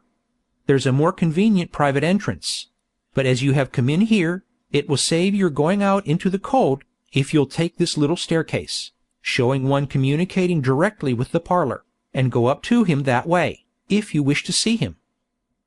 "Yes, I wish to see him," said the chemist. "Can you spare a light?" The watchfulness of his haggard look, and the inexplicable distrust that darkened it, seemed to trouble Mr. Tedderby. He paused, and looking fixedly at him in return, stood for a minute or so, like a man stupefied or fascinated. At length he said, "I'll light you, sir, if you'll follow me." "No," replied the chemist, "I don't wish to be attended, or announced to him. He does not expect me. I would rather go alone. Please give me the light, if you can spare it, and I'll find the way." In the quickness of his expression of this desire, and in taking the candle from the newsman, he touched him on the breast. Withdrawing his hand hastily, almost as though he had wounded him by accident, for he did not know in what part of himself his new power resided, or how it was communicated, or how the manner of its reception varied in different persons, he turned and ascended the stair. But when he reached the top, he stopped and looked down. The wife was standing in the same place, twisting her ring round and round upon her finger. The husband, with his head bent forward on his breast, was musing heavily and sullenly. The children, still clustering about the mother, gazed timidly after the visitor, and nestled together when they saw him looking down. "Come," said the father, roughly, "there's enough of this. Get to bed here." "The place is inconvenient and small enough," the mother added, "without you. Get to bed." The whole brood, scared and sad, crept away, little Johnny and the baby lagging last. The mother, glancing contemptuously round the sordid room, and tossing from her the fragments of their meal, stopped on the threshold of her task of clearing the table, and sat down, pondering idly and dejectedly. The father betook himself to the chimney-corner, and impatiently raking the small fire together, bent over it as if he would monopolize it all. They did not interchange a word. The chemist, paler than before, stole upward like a thief, looking back upon the change below, and dreading equally to go on or return. "What have I done?" he said, confusedly. "What am I going to do?" "To be the benefactor of mankind," he thought he heard a voice reply. He looked round, but there was nothing there, and a passage now shutting out the little parlour from his view, he went on, directing his eyes before him at the way he went. "It is only since last night," he muttered gloomily, "that I have remained shut up, and yet all things are strange to me. I am strange to myself. I am here, as in a dream. What interest have I in this place, or in any place that I can bring to my remembrance? My mind is going blind." There was a door before him, and he knocked at it. Being invited, by a voice within, to enter, he complied. "Is that my kind nurse?" said the voice. "But I need not ask her. There is no one else to come here." It spoke cheerfully, though in a languid tone, and attracted his attention to a young man lying on a couch, drawn before the chimney-piece, with the back towards the door. A meagre scanty stove, pinched and hollowed like a sick man's cheeks, and bricked into the centre of a hearth that it could scarcely warm, contained the fire, to which his face was turned. Being so near the windy housetop, it wasted quickly and with a busy sound, and the burning ashes dropped down fast. "They chink when they shoot out here," said the student, smiling, "so, according to the gossips, they are not coffins, but purses. I shall be well and rich yet, some day, if it please God, and shall live perhaps to love a daughter Milly, in remembrance of the kindest nature and the gentlest heart in the world." He put up his hand as if expecting her to take it, but, being weakened, he lay still, with his face resting on his other hand, and did not turn round. The chemist glanced about the room, at the student's books and papers, piled upon a table in a corner, where they, and his extinguished reading lamp, now prohibited and put away, told of the attentive hours that had gone before this illness, and perhaps caused it, at such signs of his old health and freedom, as the out-of-door attire that hung idle on the wall, at those remembrances of other and less solitary scenes, the little miniatures upon the chimney-piece, and the drawing of home, at that token of his emulation, perhaps, in some sort, of his personal attachment too, the framed engraving of himself, the looker-on. The time had been, only yesterday, when not one of these objects, in its remotest association of interest with the living figure before him, would have been lost on Redlaw.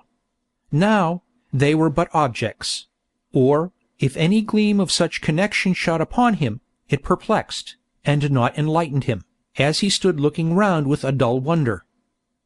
The student, recalling the thin hand which had remained so long untouched, raised himself on the couch, and turned his head. "Mr. Redlaw!" he exclaimed, and started up. Redlaw put out his arm. "Don't come nearer to me. I will sit here. Remain you, where you are." He sat down on a chair near the door, and having glanced at the young man standing leaning with his hand upon the couch, spoke with his eyes averted towards the ground.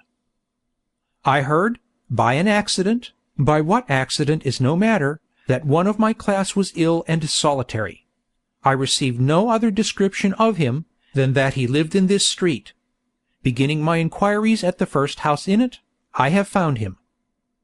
"I have been ill, sir," returned the student, not merely with a modest hesitation, but with a kind of awe of him, "but am greatly better. An attack of fever, of the brain, I believe, has weakened me, but I am much better.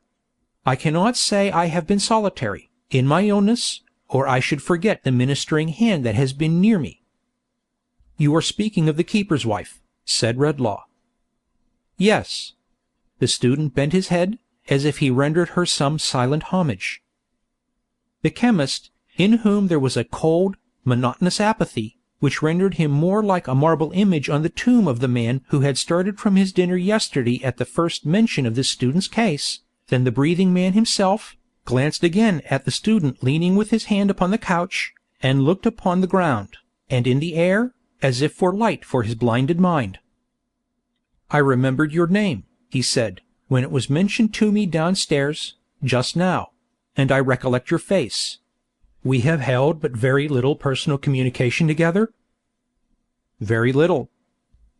"You have retired and withdrawn from me, more than any of the rest, I think?"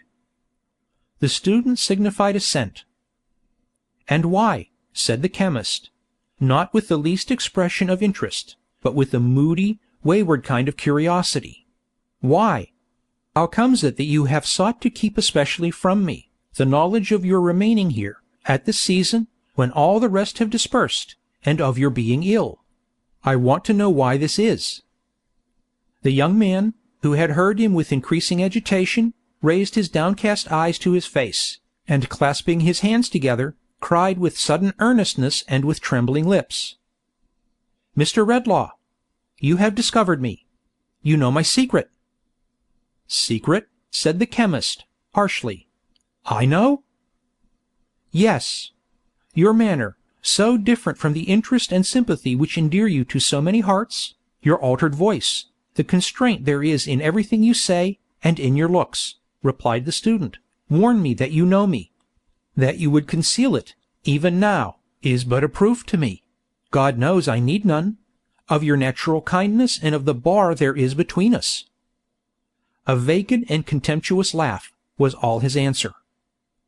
"But, Mr. Redlaw," said the student, "as a just man, and as a good man, think how innocent I am, except in name and descent, of participation in any wrong inflicted on you or in any sorrow you have borne."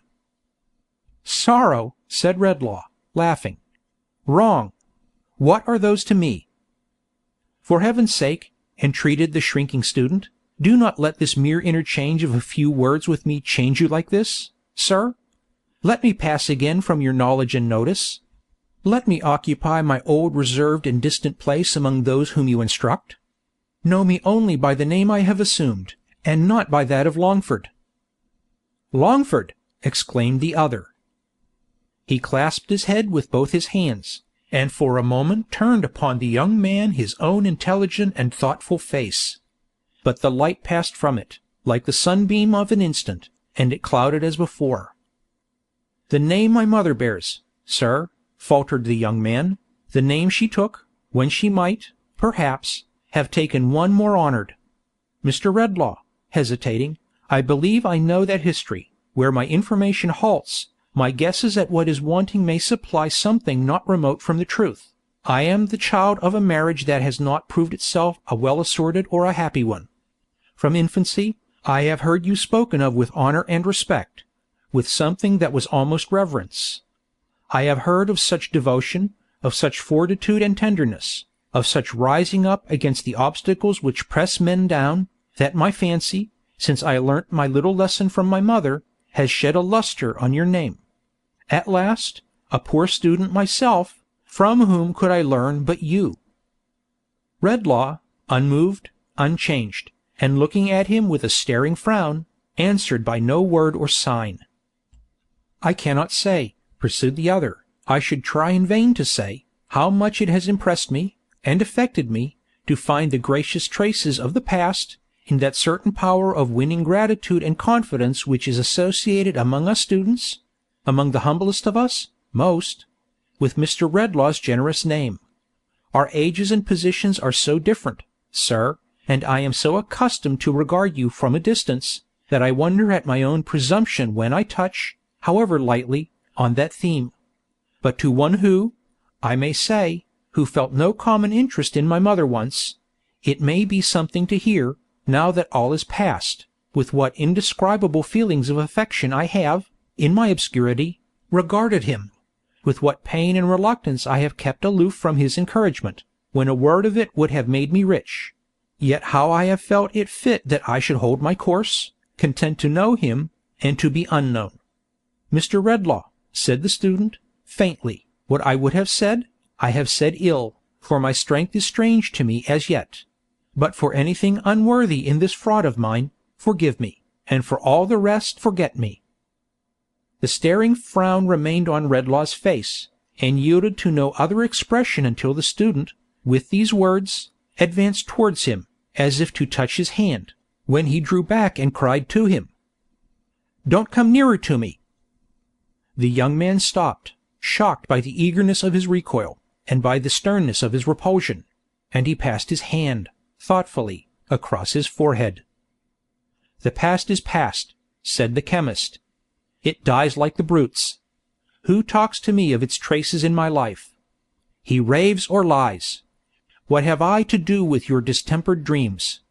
If you want money, here it is. I came to offer it, and that is all I came for. There can be nothing else that brings me here," he muttered, holding his head again, with both hands. "There can be nothing else, and yet—" He had tossed his purse upon the table. As he fell into this dim cogitation with himself, the student took it up, and held it out to him. "Take it back, sir," he said proudly, though not angrily. "I wish you could take it from me, with it, the remembrance of your words and offer." "You do?" he retorted, with a wild light in his eyes. "You do?" "I do."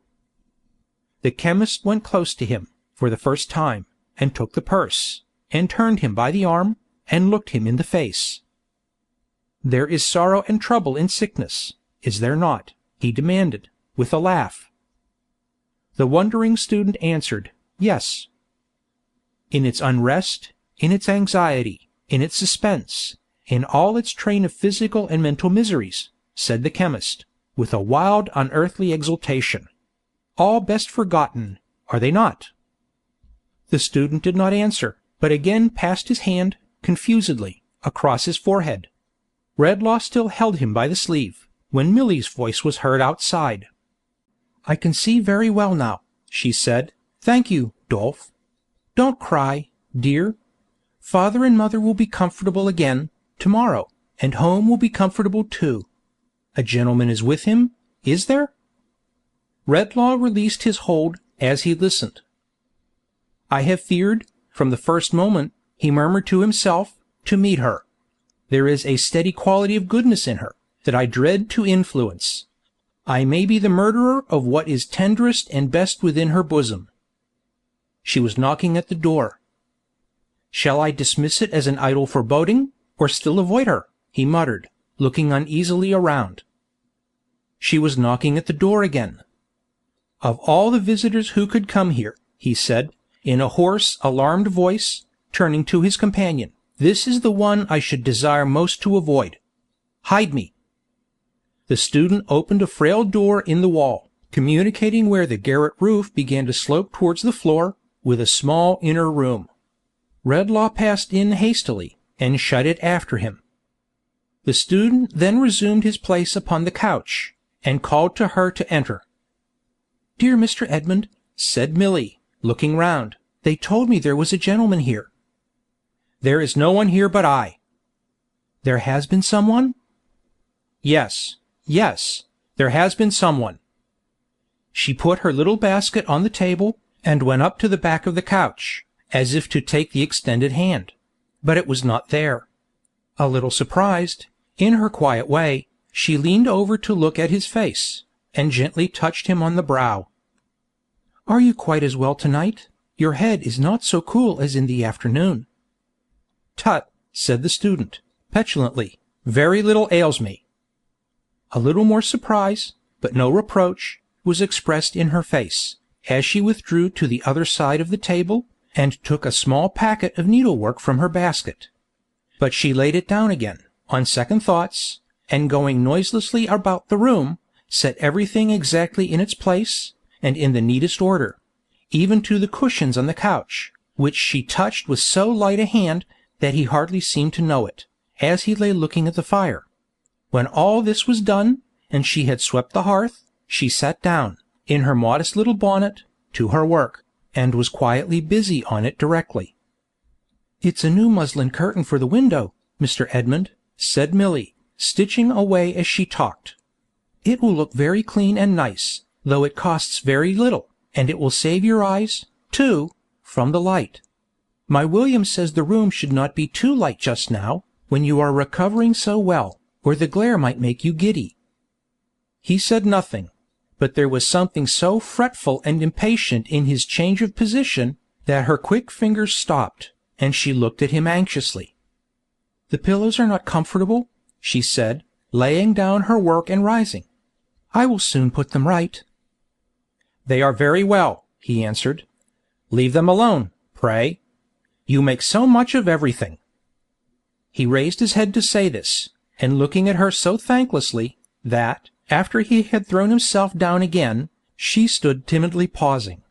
However, she resumed her seat, and her needle, without having directed even a murmuring look towards him, and was soon as busy as before. "I have been thinking, Mr. Edmund, that you have been often thinking of late, when I have been sitting by, how true the saying is, that adversity is a good teacher. Health will be more precious to you, after this illness, than it has ever been. And years hence, when this time of year comes round, and you remember the days when you lay here sick, alone, that the knowledge of your illness might not afflict those who are dearest to you, your home will be doubly dear and doubly blessed. Now isn't that a good, true thing?" She was too intent upon her work, and too earnest in what she said, and too composed and quiet altogether, to be on the watch for any look he might direct towards her in reply. So the shaft of his ungrateful glance fell harmless, and did not wound her. "Ah," said Milly, with her pretty head inclining thoughtfully on one side, as she looked down, following her busy fingers with her eyes. "Even on me, and I am very different from you, Mr. Edmund, for I have no learning, and don't know how to think properly. This view of such things has made a great impression, since you have been lying ill.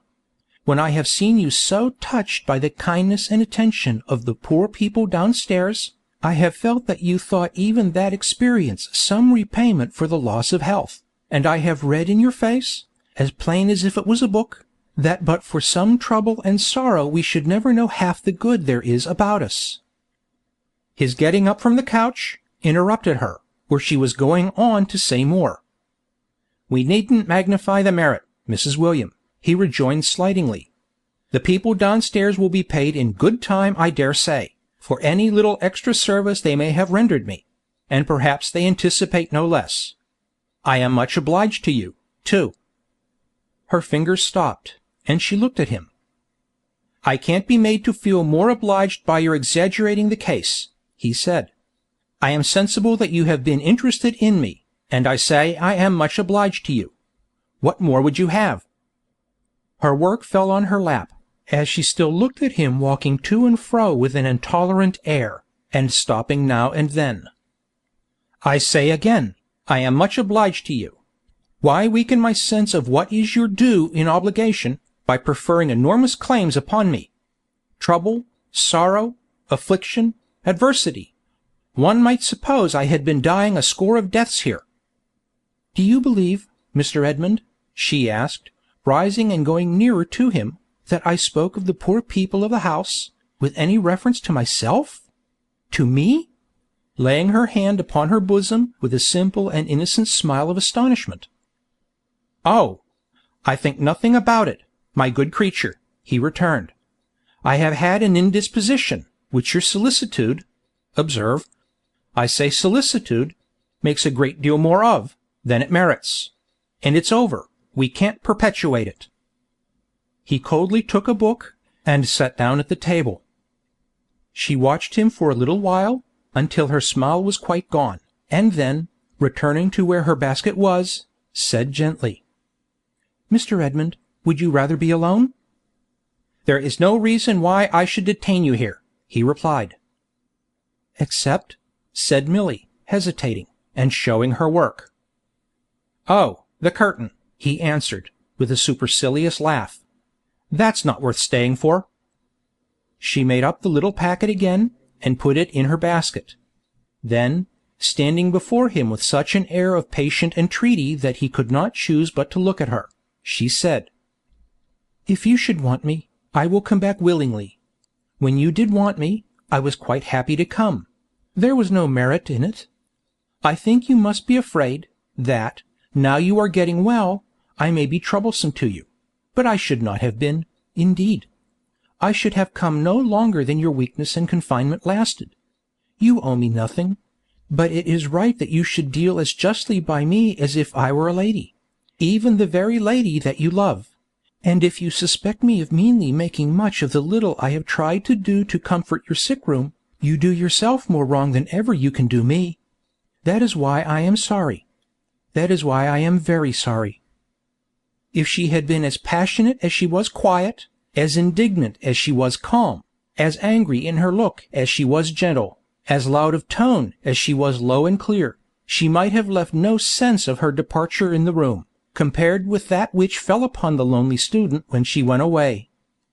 He was gazing drearily upon the place where she had been, when Redlaw came out of his concealment, and came to the door.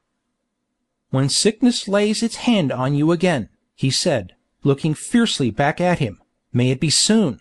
Die here. Rot here. What have you done? Returned the other, catching at his cloak. What change have you wrought in me? What curse have you brought upon me? Give me back myself. Give me back myself, exclaimed Redlaw like a madman. I am infected. I am infectious. I am charged with poison for my own mind, and the minds of all mankind. Where I felt interest, compassion, sympathy, I am turning to stone. Selfishness and ingratitude springing up in my blighted footsteps. I am only so much less base than the wretches whom I make so, that in the moment of their transformation I can hate them.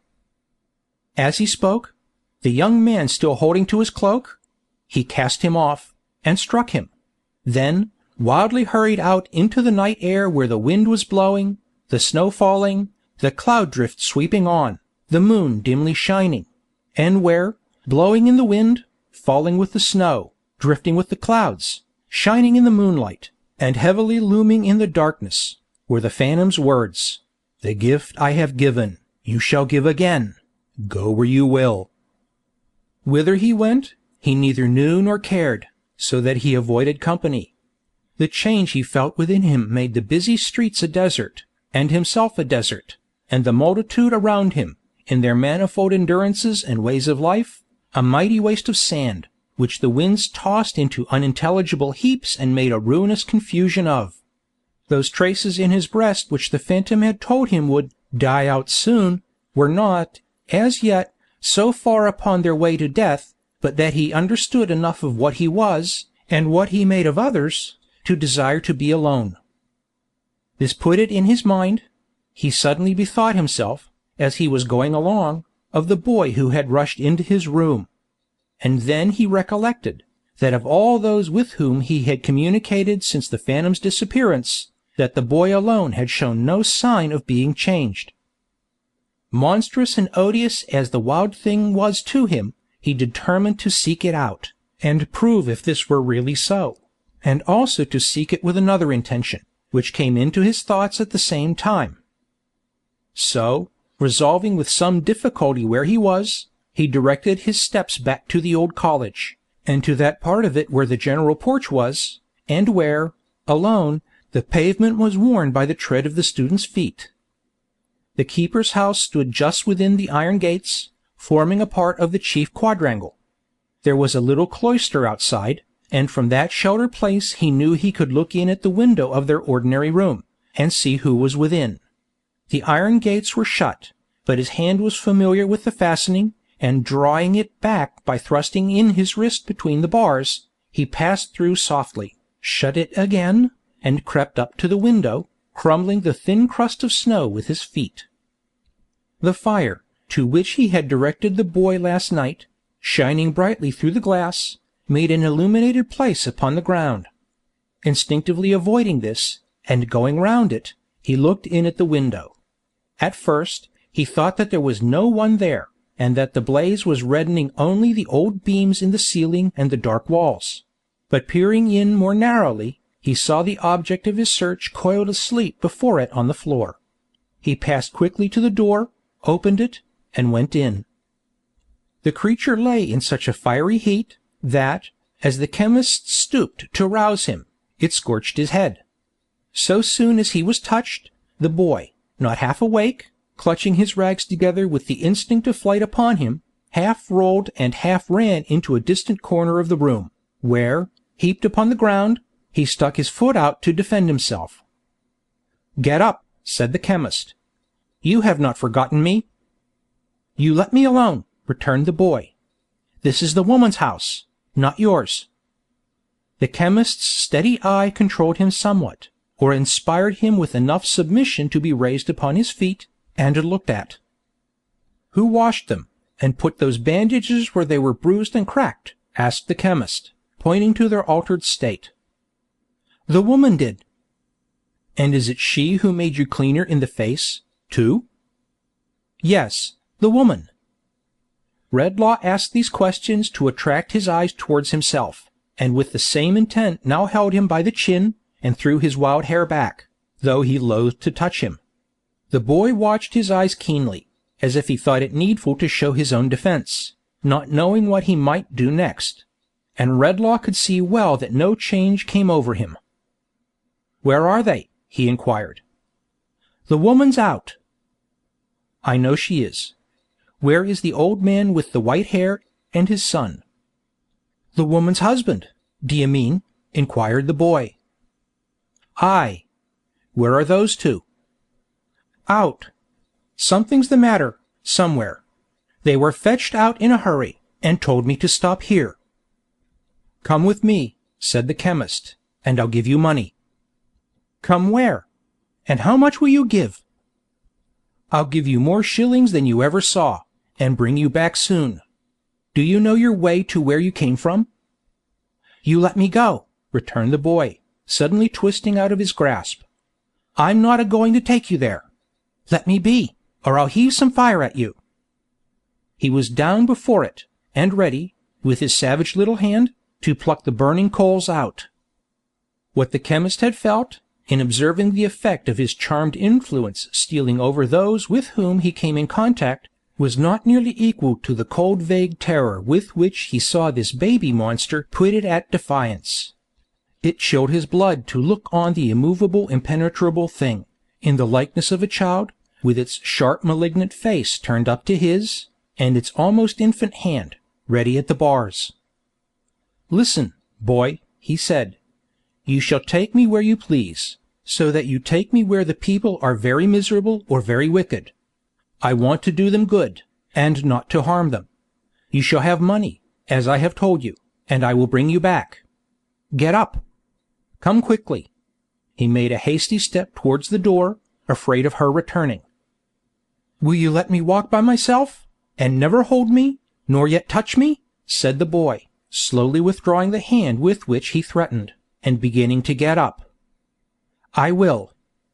"And let me go, before, behind, or any ways I like?"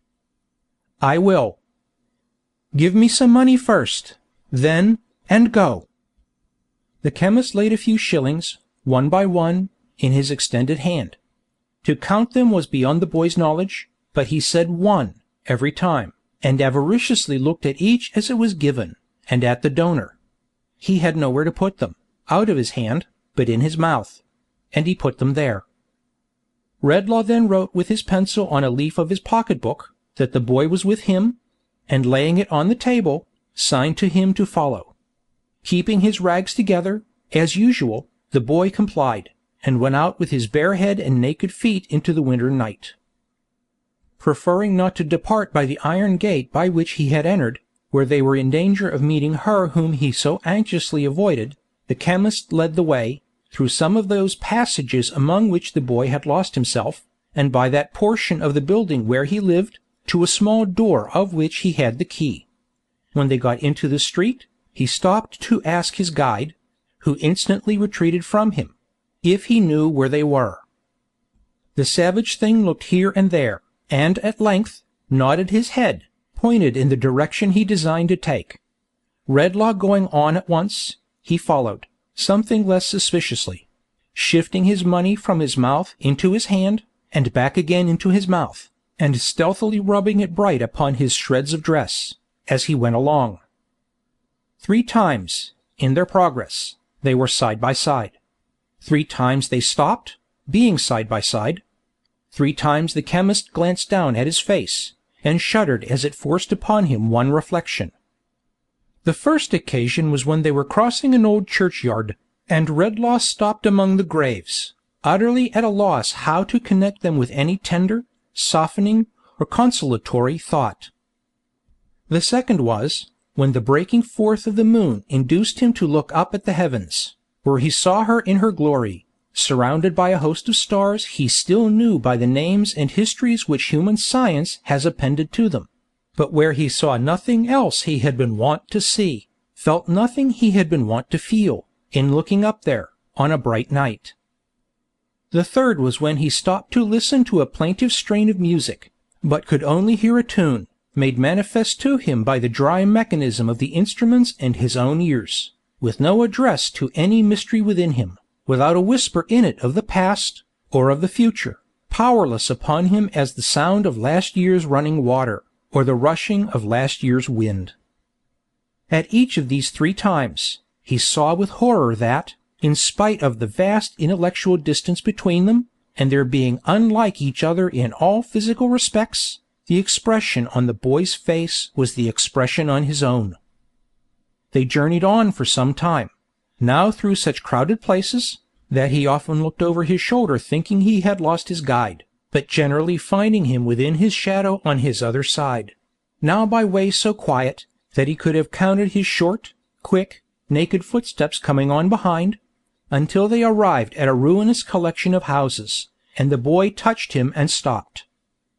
"In there," he said, pointing out one house where there were shattered lights in the windows, and a dim lantern in the doorway, with "Lodgings for Travellers" painted on it.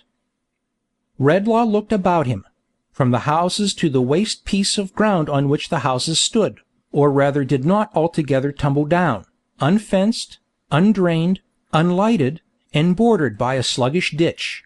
From that, to the sloping line of arches, part of some neighbouring viaduct or bridge with which it was surrounded, and which lessened gradually towards them, until the last but one was a mere kennel for a dog, and the last a plundered little heap of bricks.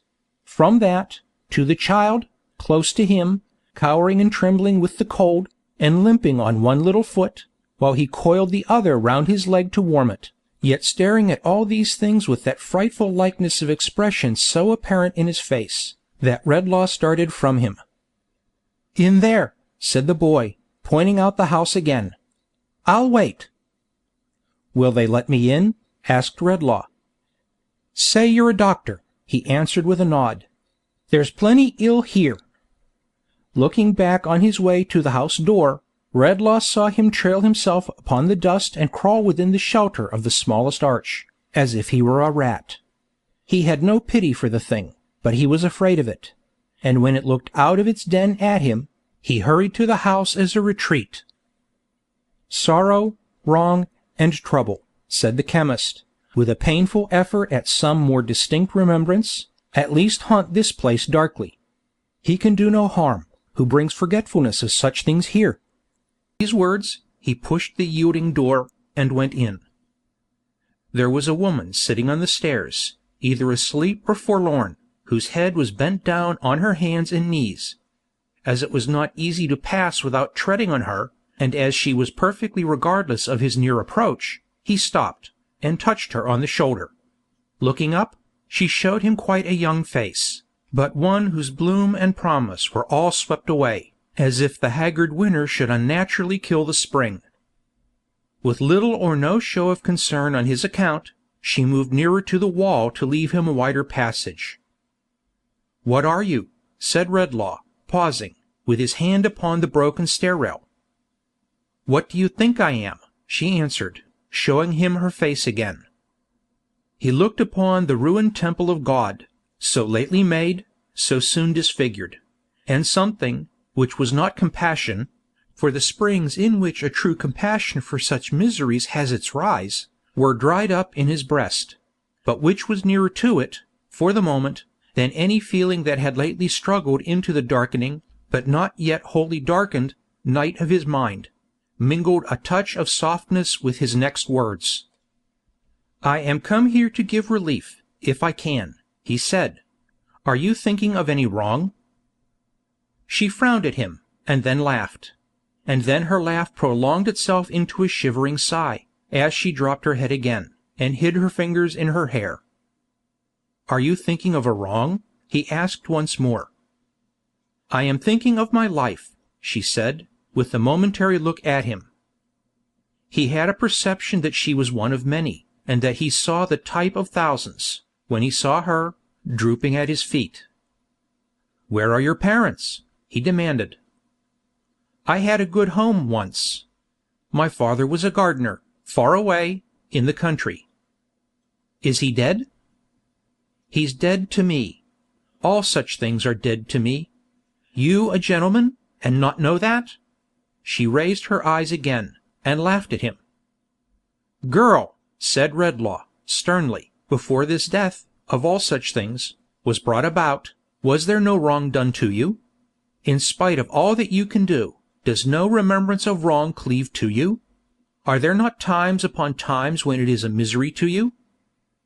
So little of what was womanly was left in her appearance, that now, when she burst into tears, he stood amazed. But he was more amazed, and much disquieted, to note that in her awakened recollection of this wrong, the first trace of her old humanity and frozen tenderness appeared to show itself.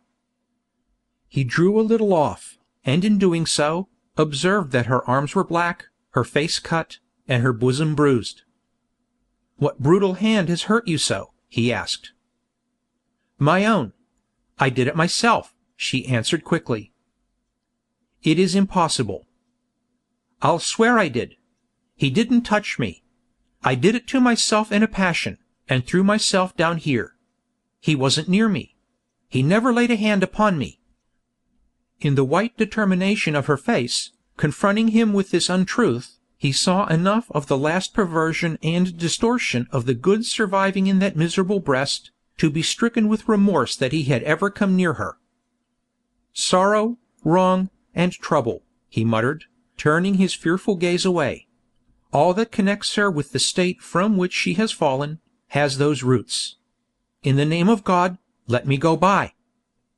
Afraid to look at her again, afraid to touch her, afraid to think of having sundered the last thread by which she held upon the mercy of heaven, he gathered his cloak about him, and glided swiftly up the stairs.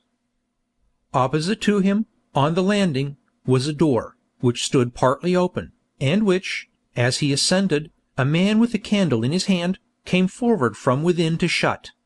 But this man, on seeing him, drew back, with much emotion in his manner, and, as if by a sudden impulse, mentioned his name aloud. In the surprise of such a recognition there, he stopped, endeavoring to recollect the wan and startled face.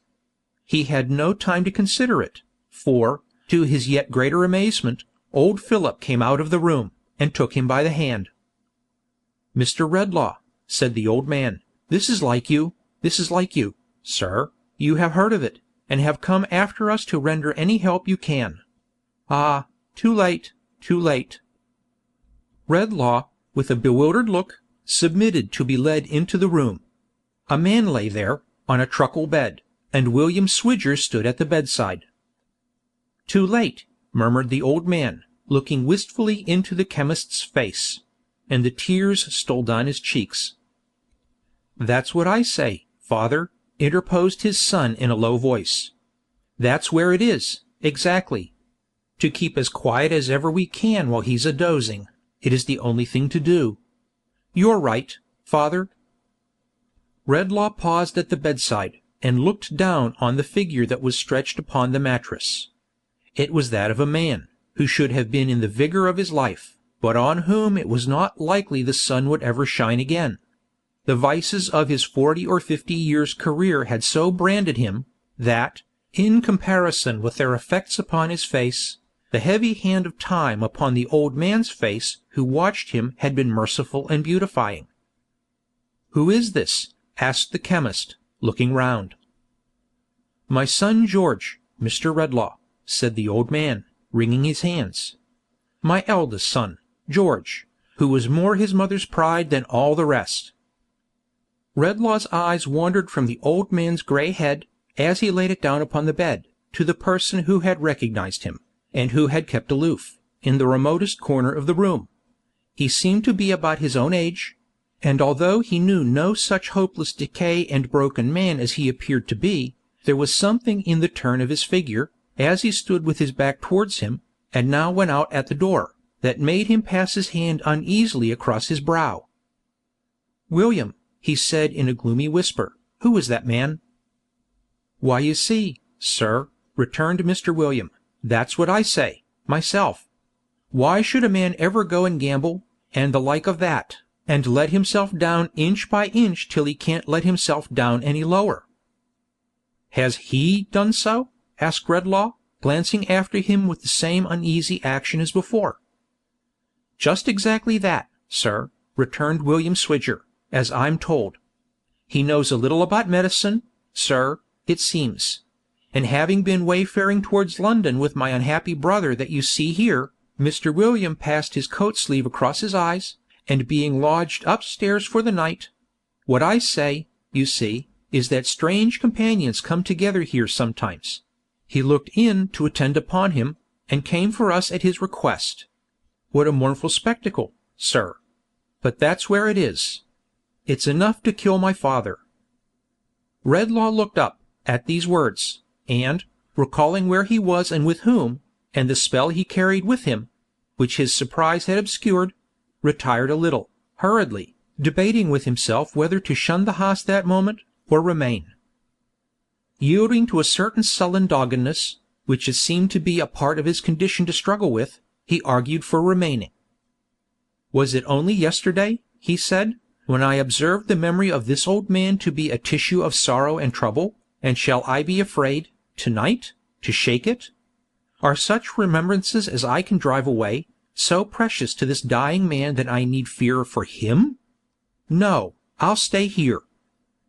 But he stayed in fear and trembling none the less for these words, and, shrouded in his black cloak with his face turned from them, stood away from the bedside, listening to what they said, as if he felt himself a demon in the place.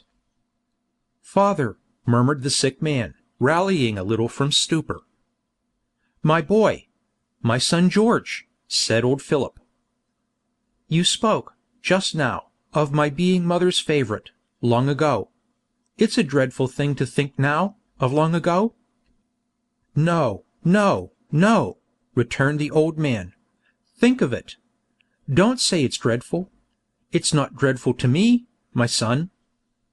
"It cuts you to the heart, father," for the old man's tears were falling on him. "Yes, yes," said Philip, "so it does. But it does me good. It's a heavy sorrow to think of that time, but it does me good, George. Oh, think of it too, and your heart will be softened more and more. Where's my son William? William, my boy, your mother loved him dearly to the last, and with her latest breath said, 'Tell him I forgave him, bless him, and pray for him.' Those were her words to me. I have never forgotten them, and I'm 87. Father, said the man upon the bed, I am dying, I know. I am so far gone that I can hardly speak, even of what my mind most runs on. Is there any hope for me beyond this bed? There is hope, returned the old man, for all who are softened and penitent. There is hope for all such. Oh, he exclaimed, clasping his hands and looking up, I was thankful, only yesterday, that I could remember this unhappy son when he was an innocent child. But what a comfort it is, now, to think that even God himself has that remembrance of him. Redlaw spread his hands upon his face, and shrank like a murderer. Ah, feebly moaned the man upon the bed. The waste since then, the waste of life since then. But he was a child once, said the old man. He played with children. Before he lay down on his bed at night, and fell into his guiltless rest, he said his prayers at his poor mother's knee. I have seen him do it, many a time, and seen her lay his head upon her breast, and kiss him. Sorrowful as it was to her and me, to think of this, when he went so wrong, and when our hopes and plans for him were all broken, this gave him still a hold upon us, that nothing else could have given. Oh, Father, so much better than the fathers upon earth. Oh, Father, so much more afflicted by the errors of thy children, take this wanderer back. Not as he is, but as he was then, let him cry to thee, as he has so often seemed to cry to us. As the old man lifted up his trembling hands, the son, for whom he made the supplication, laid his sinking head against him for support and comfort, as if he were indeed the child of whom he spoke. When did man ever tremble, as Redlaw trembled, in the silence that ensued? He knew it must come upon them, knew that it was coming fast. My time is very short, my breath is shorter, said the sick man, supporting himself on one arm, and with the other groping in the air, and I remember there is something on my mind concerning the man who was here just now, Father and William. Wait, is there really anything in black, out there? Yes, it is real, said his aged father. Is it a man? What I say myself, George, interposed his brother, bending kindly over him. It's Mr. Redlaw. I thought I had dreamed of him. Ask him to come here. The chemist, whiter than the dying man, appeared before him. Obedient to the motion of his hand, he sat upon the bed. It's been so ripped up, tonight, sir, said the sick man, laying his hand upon his heart, with a look in which the mute, imploring agony of his condition was concentrated, by the sight of my poor old father, and the thought of all the trouble I have been the cause of, and all the wrong and sorrow lying at my door, that— Was it the extremity to which he had come, or was it the dawning of another change, that made him stop? That what I can do right, with my mind running on so much, so fast, I'll try to do. There was another man here. Did you see him? Redlaw could not reply by any word, for when he saw that fatal sign he knew so well now, of the wandering hand upon the forehead, his voice died at his lips. But he made some indication of assent. He is penniless, hungry, and destitute. He is completely beaten down, and has no resource at all. Look after him. Lose no time. I know he has it in his mind to kill himself. It was working. It was on his face. His face was changing, hardening, deepening in all its shades, and losing all its sorrow. Don't you remember? Don't you know him? He pursued. He shut his face out for a moment, and with the hand that again wandered over his forehead, and then it lowered on Redlaw, reckless, ruffianly, and callous. Why, didn't you? He said, scowling round. what have you been doing to me here? I have lived bold, and I mean to die bold. To the devil with you." And so he lay upon his bed, and put his arms up, over his head and ears, as resolute from that time to keep out all access, and to die in his indifference. If Redlaw had been struck by lightning, it could not have struck him from the bedside with a more tremendous shock. But the old man, who had left the bed while his son was speaking to him, now returning, avoided it quickly likewise, and with abhorrence. "Where's my boy William?" said the old man hurriedly. "William, come away from here. We'll go home." "Home, father?" returned William. "Are you going to leave your own son?" "Where's my own son?" replied the old man. "Where? Why, there." "That's no son of mine," said Philip, trembling with resentment. "No such wretch as that has any claim on me. My children are pleasant to look at, and they wait upon me, and get my meat and drink ready, and are useful to me. I've a right to it. I'm 87. "You're old enough to be no older," muttered William, looking at him grudgingly, with his hands in his pockets. "I don't know what good you are, myself. We could have a deal more pleasure without you." "My son, Mr. Redlaw," said the old man. "My son, too. The boy talking to me of my son. Why, what has he ever done to give me any pleasure, I should like to know?" "I don't know what you have ever done to give me any pleasure," said William, sulkily. "Let me think," said the old man.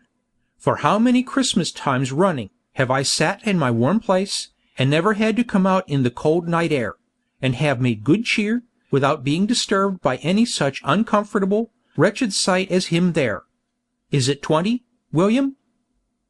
"Nigher 40, it seems," he muttered. "Why, when I look at my father, sir, and come to think of it," addressing Redlaw, with an impatience and irritation that were quite new, "I'm whipped if I can see anything in him but a calendar of ever so many years of eating and drinking, and making himself comfortable, over and over again." I'm 87, said the old man, rambling on, childishly and weakly, "and I don't know as I was ever much put out by anything. I'm not going to begin now, because of what he calls my son. He's not my son. I've had a power of pleasant times. I recollect once— No, I don't. No, it's broken off. It was something about a game of cricket and a friend of mine, but it's somehow broken off. I wonder who he was. I suppose I liked him. And I wonder what became of him. I suppose he died? But I don't know. And I don't care, neither. I don't care a bit." In his drowsy chuckling, and the shaking of his head, he put his hands into his waistcoat pockets. In one of them he found a bit of holly, left there, probably last night, which he now took out, and looked at. "Berries, eh?" said the old man. "Ah! It's a pity they're not good to eat. I recollect, when I was a little chap about as high as that, and out walking with—let me see, who was I out a-walking with? No, I don't remember how that was. I don't remember as I ever walked with any one particular, or cared for any one for me. Berries, eh? There's good cheer when there's berries. Well, I ought to have my share of it, and to be waited on, and kept warm and comfortable, for I'm 87, and a poor old man. I'm A.T.7. A.T.7. The drivelling, pitiable manner in which, as he repeated this, he nibbled at the leaves, and spat the morsels out, the cold, uninterested eye with which his youngest son, so changed, regarded him, the determined apathy with which his eldest son lay hardened in his sin, impressed themselves no more on Redlaw's observation, for he broke his way from the spot to which his feet seemed to have been fixed, and ran out of the house. His guide came crawling forth from his place of refuge, and was ready for him before he reached the arches. "Back to the woman's?" he inquired. "Back, quickly," answered Redlaw. "Stop nowhere on the way." For a short distance the boy went on before. but their return was more like a flight than a walk, and it was as much as his bare feet could do to keep pace with the chemist's rapid strides. Shrinking from all who passed, shrouded in his cloak, and keeping it drawn closely about him, as though there were mortal contagion in any fluttering touch of his garments, he made no pause until they reached the door by which they had come out. He unlocked it with his key, went in, accompanied by the boy, and hastened through the dark passages to his own chamber. The boy watched him as he made the door fast, and withdrew behind the table, when he looked round. "Come," he said. "Don't you touch me. You've not brought me here to take my money away." Redlaw threw some more upon the ground. He flung his body on it immediately, as if to hide it from him, lest the sight of it should tempt him to reclaim it. And not until he saw him seated by his lamp, with his face hidden in his hands, began furtively to pick it up. When he had done so, he crept near the fire, and, sitting down in a great chair before it, took from his breast some broken scraps of food, and fell to munching, and to staring at the blaze, and now and then to glancing at his shillings, which he kept clenched up in a bunch, in one hand. "And this," said Redlaw, gazing on him with increased repugnance and fear, "is the only one companion I have left on earth." How long it was before he was aroused from his contemplation of this creature, whom he dreaded so, whether half an hour, or half the night, he knew not. But the stillness of the room was broken by the boy, whom he had seen listening, starting up, and running towards the door. "Here's the woman coming!" he exclaimed. The chemist stopped him on the way, at the moment when she knocked. "Let me go to her, will you?" said the boy. "Not now," returned the chemist. "Stay here. Nobody must pass in or out of the room now. Who's that?" "It is I, sir," cried Milly. "Pray, sir, let me in." "No, not for the world," he said. "Mr. Redlaw, pray, sir, let me in." "What is the matter?" he said, holding the boy. "The miserable man you saw is worse, and nothing I can say will wake him from his terrible infatuation. William's father has turned childish in a moment. William himself is changed. The shock has been too sudden for him. I cannot understand him. He is not like himself. Oh, Mr. Redlaw, pray advise me, help me." "No, no, no," he answered. "Mr. Redlaw, dear sir, George has been muttering, in his doze, about the man you saw there, who, he fears, will kill himself." "Better he should do it, than come near me." "He says, in his wandering, that you know him, that he was your friend once, long ago, that he is the ruined father of a student here. My mind misgives me, of the young gentleman who has been ill. What is to be done? How is he to be followed? How is he to be saved? Mr. Redlaw, pray, oh, pray, advise me. Help me." All this time he held the boy, who was half mad to pass him, and let her in. "Phantoms! Punishers of impious thoughts!" cried Redlaw, gazing round in anguish. "Look upon me. From the darkness of my mind, let the glimmering of contrition that I know is there, shine up and show my misery. In the material world, as I have long taught, nothing can be spared. No step or atom in the wondrous structure could be lost, without a blank being made in the great universe. I know, now, that it is the same with good and evil, happiness and sorrow, in the memories of men. Pity me. Relieve me."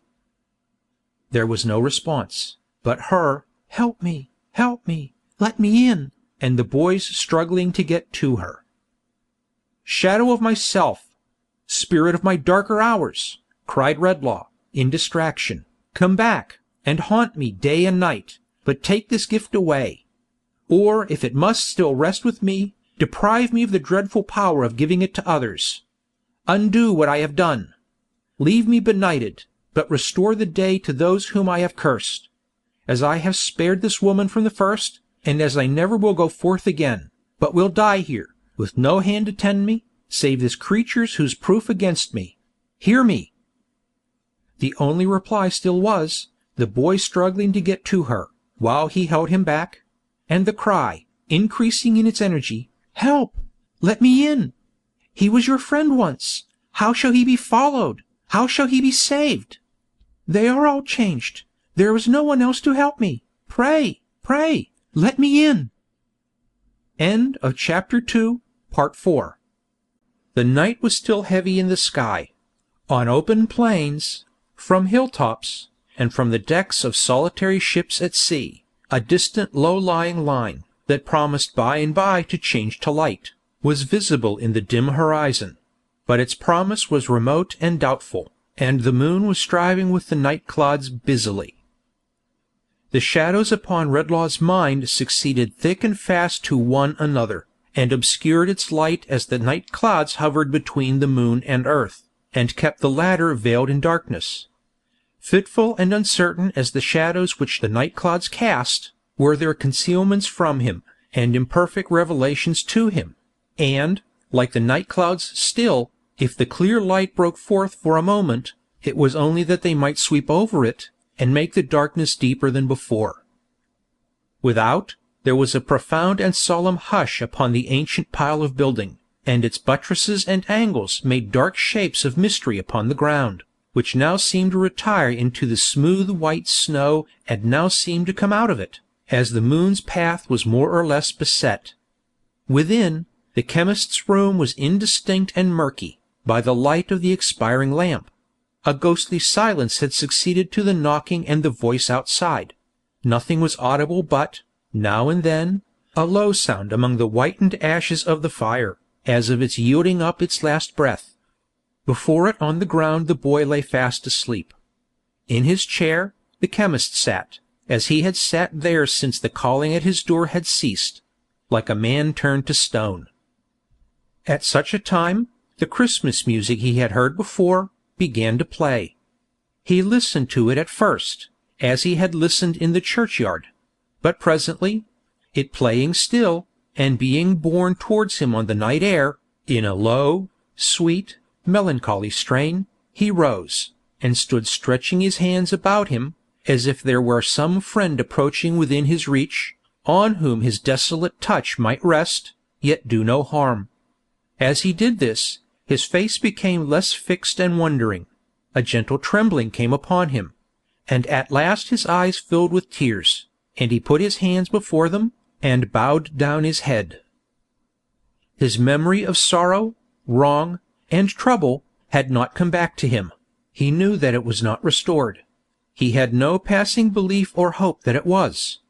But some dumb stir within him made him capable, again, of being moved by what was hidden, afar off, in the music. If it were only that it told him sorrowfully the value of what he had lost, he thanked heaven for it with a fervent gratitude. As the last chord died upon his ear, he raised his head to listen to its lingering vibration. Beyond the boy, so that his sleeping figure lay at its feet, the phantom stood, immovable and silent, with its eyes upon him. Ghastly as it was, as it had ever been, but not so cruel and relentless in its aspect, or he thought or hoped so, as he looked upon it trembling. It was not alone, but in its shadowy hand it held another hand. And whose was that?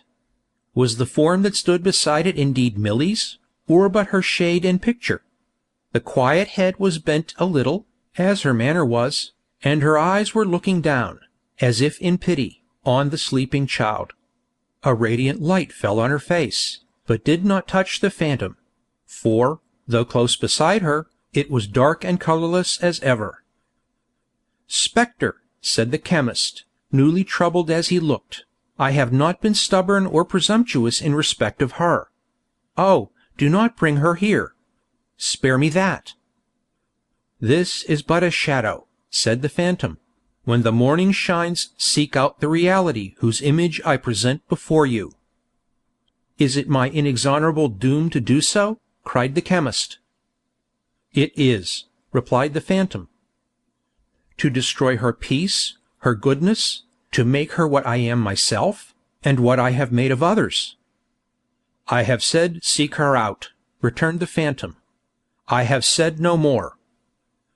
"Oh, tell me," exclaimed Redlaw, catching at the hope which he fancied might lie hidden in the words. "Can I undo what I have done?" "No," returned the phantom. "I do not ask for restoration to myself," said Redlaw. "What I abandon of my own free will, and have justly lost. But for those to whom I have transferred the fatal gift, who never sought it, who unknowingly received a curse of which they had no warning, and which they had no power to shun, can I do nothing?" "Nothing," said the phantom. "If I cannot, can anyone?" The phantom, standing like a statue, kept its gaze upon him for a while, then turned its head suddenly, and looked upon the shadow at its side. "Ah, can she?" cried Redlaw, still looking upon the shade. The phantom released the hand it had retained till now, and softly raised its own with a gesture of dismissal. Upon that, her shadow, still preserving the same attitude, began to move or melt away. "Stay!" cried Redlaw with an earnestness to which he could not give enough expression. "For a moment. As an act of mercy. I know that some change fell upon me, when those sounds were in the air just now. Tell me, have I lost the power of harming her? May I go near her without dread? Oh, let her give me any sign of hope." The phantom looked upon the shade as he did, not at him, and gave no answer.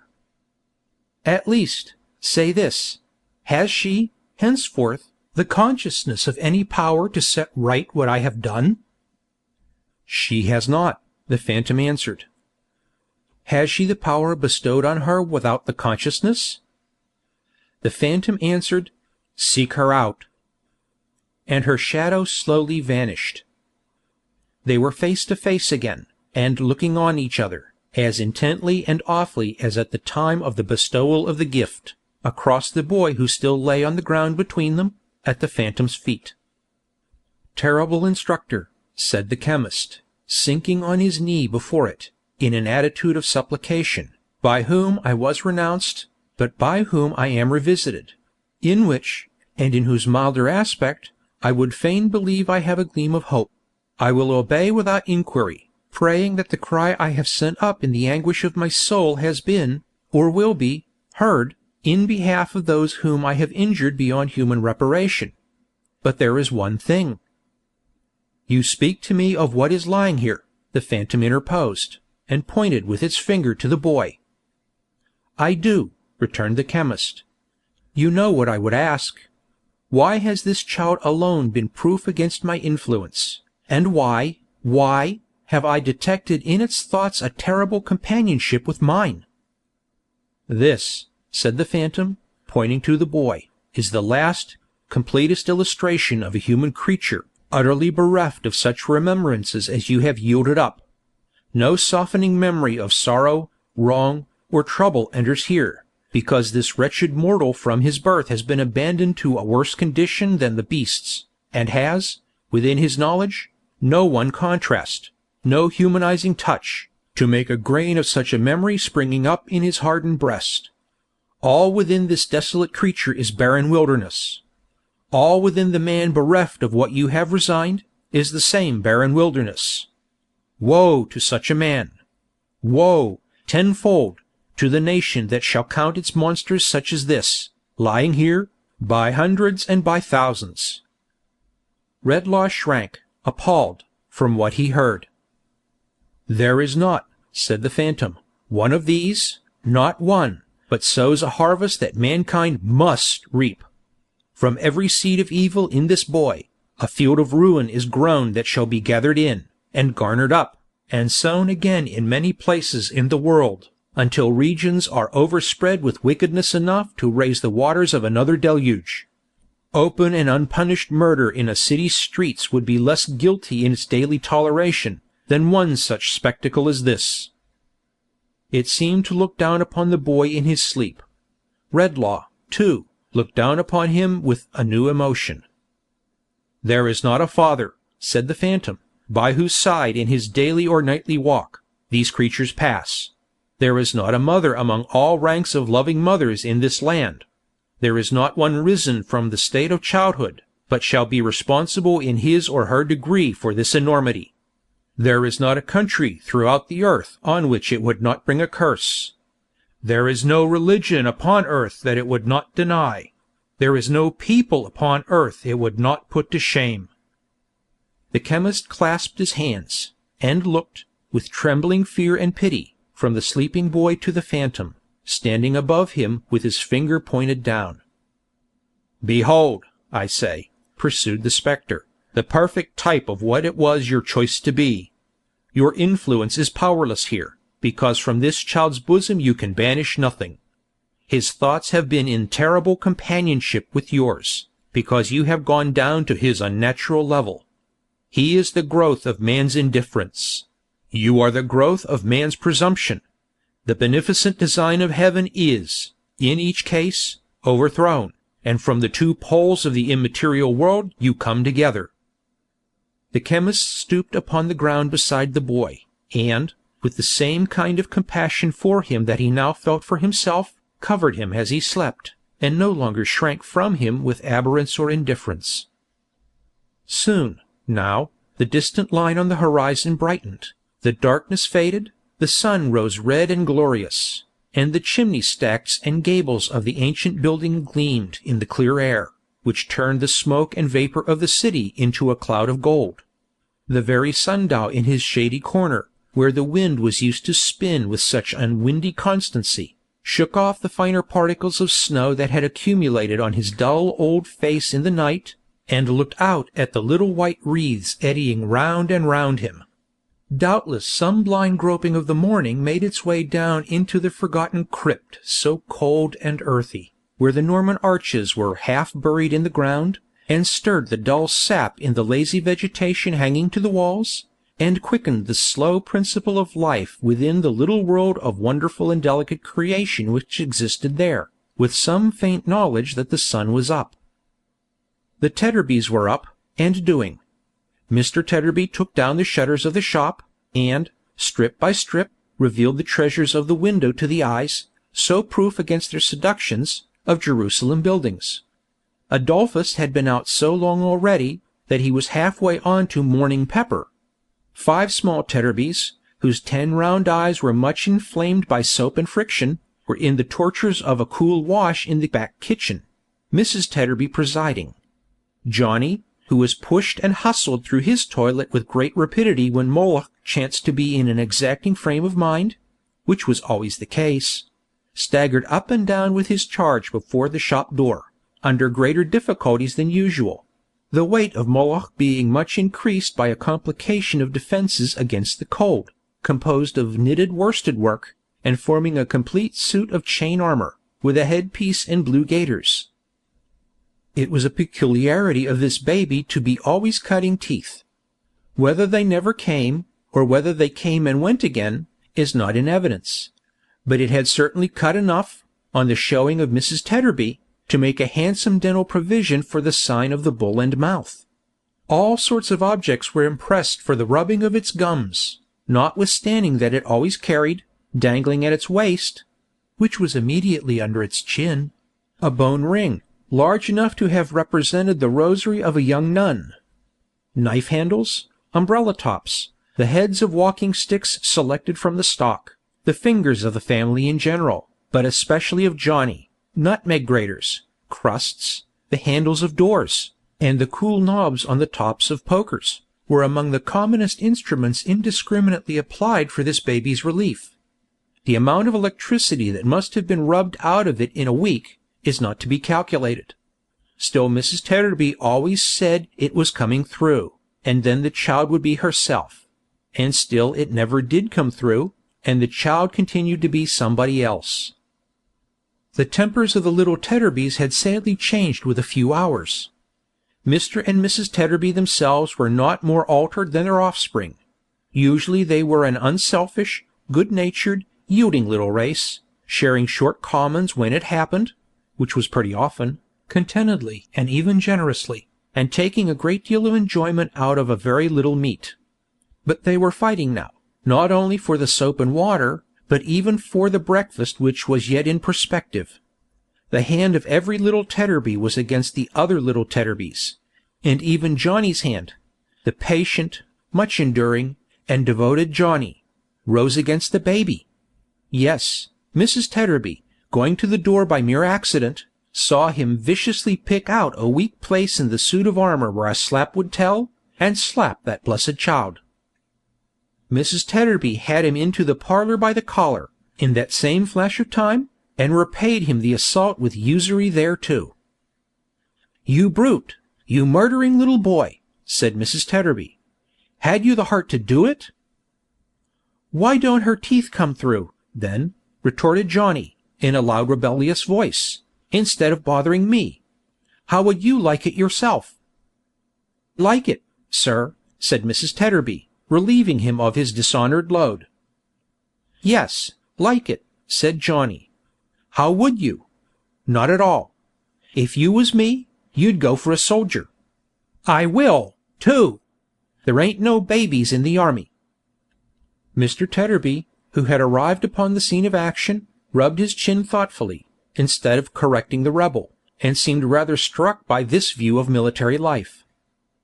"I wish I was in the army myself, if the child's in the right," said Mrs. Tedderby, looking at her husband, "for I have no piece of my life here. I'm a slave, a Virginia slave." Some indistinct association with their weak descent on the tobacco trade perhaps suggested this aggravated expression to Mrs. Tedderby. "I never have a holiday, or any pleasure at all, from year's end to year's end." "Why, Lord bless and save the child," said Mrs. Tedderby, shaking the baby with an irritability hardly suited to so pious an aspiration. "What's the matter with her now?"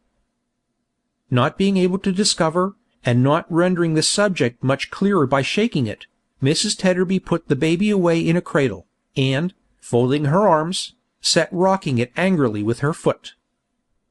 "How you stand there, Dolphus?" said Mrs. Tedderby to her husband. "Why don't you do something?" "Because I don't care about doing anything," Mr. Tedderby replied. "I'm sure I don't," said Mrs. Tedderby. "I'll take my oath I don't," said Mr. Tedderby.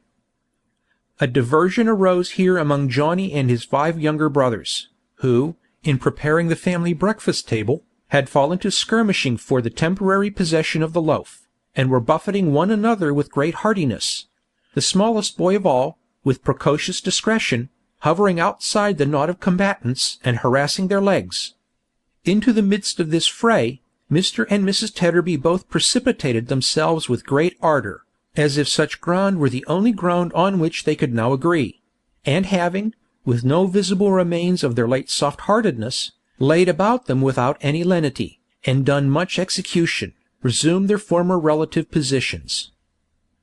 "You had better read your paper than do nothing at all," said Mrs. Tedderby.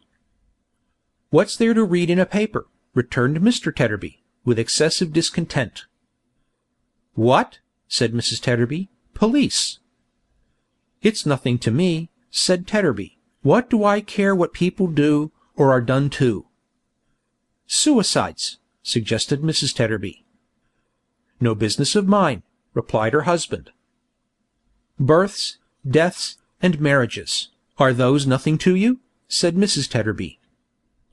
"If the births were all over for good, and all today, and the deaths were all to begin to come off tomorrow, I don't see why it should interest me, till I thought it was a-coming to my turn," grumbled Tedderby.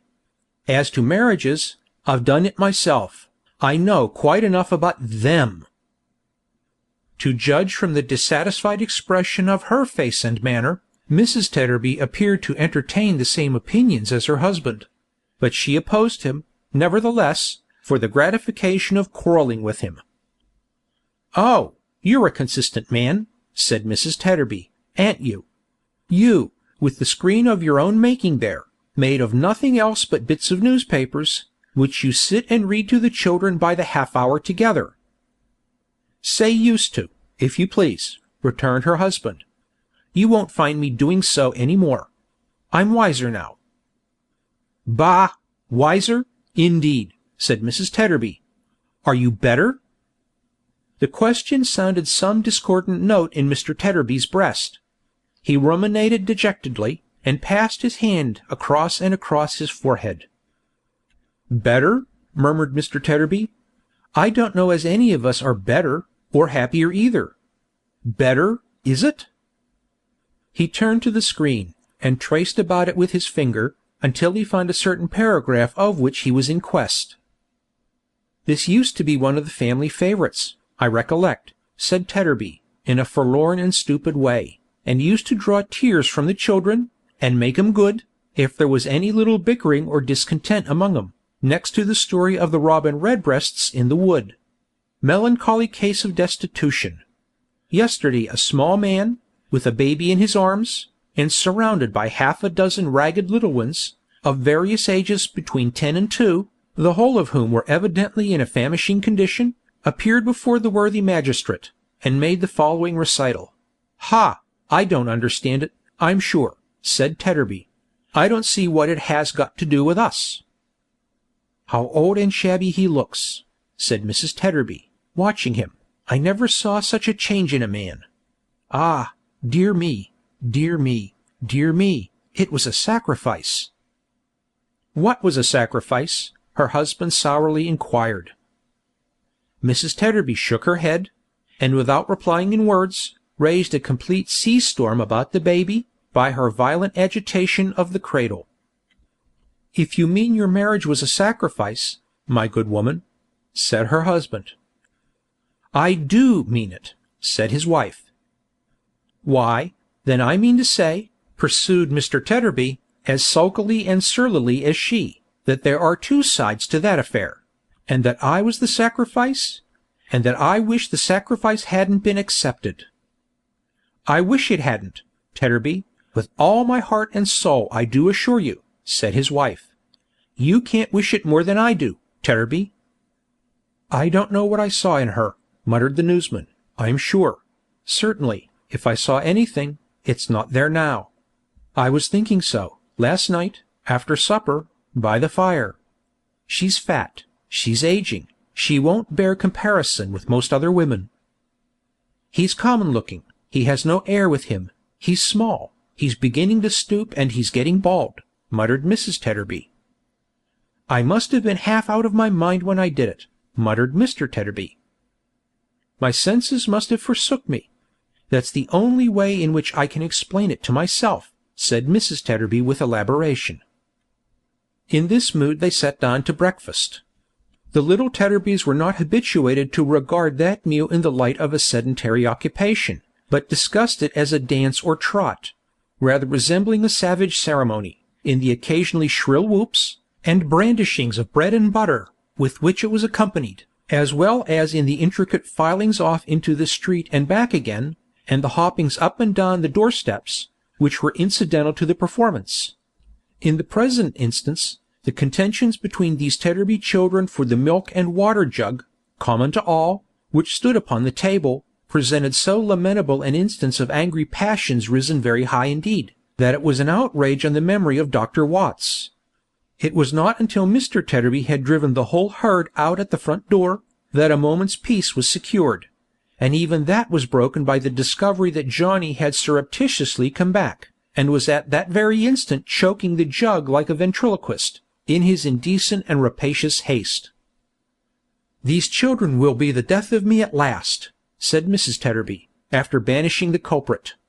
'And the sooner the better, I think.' 'Poor people,' said Mr. Tedderby, 'ought not to have children at all. They give us no pleasure.' He was at that moment taking up the cup which Mrs. Tedderby had rudely pushed towards him, and Mrs. Tedderby was lifting her own cup to her lips, when they both stopped, as if they were transfixed. 'Here, mother, father!' cried Johnny, running into the room. 'Here's Mrs. William coming down the street.'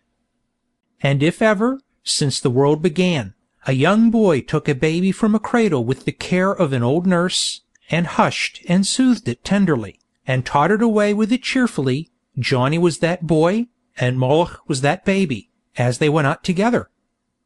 Mr. Tedderby put down his cup, Mrs. Tedderby put down her cup.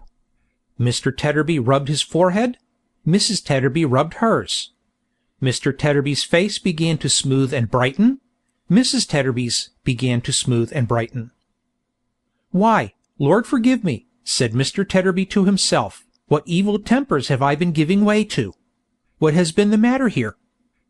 How could I ever treat him ill again, after all I said and felt last night?" sobbed Mrs. Tedderby, with her apron to her eyes.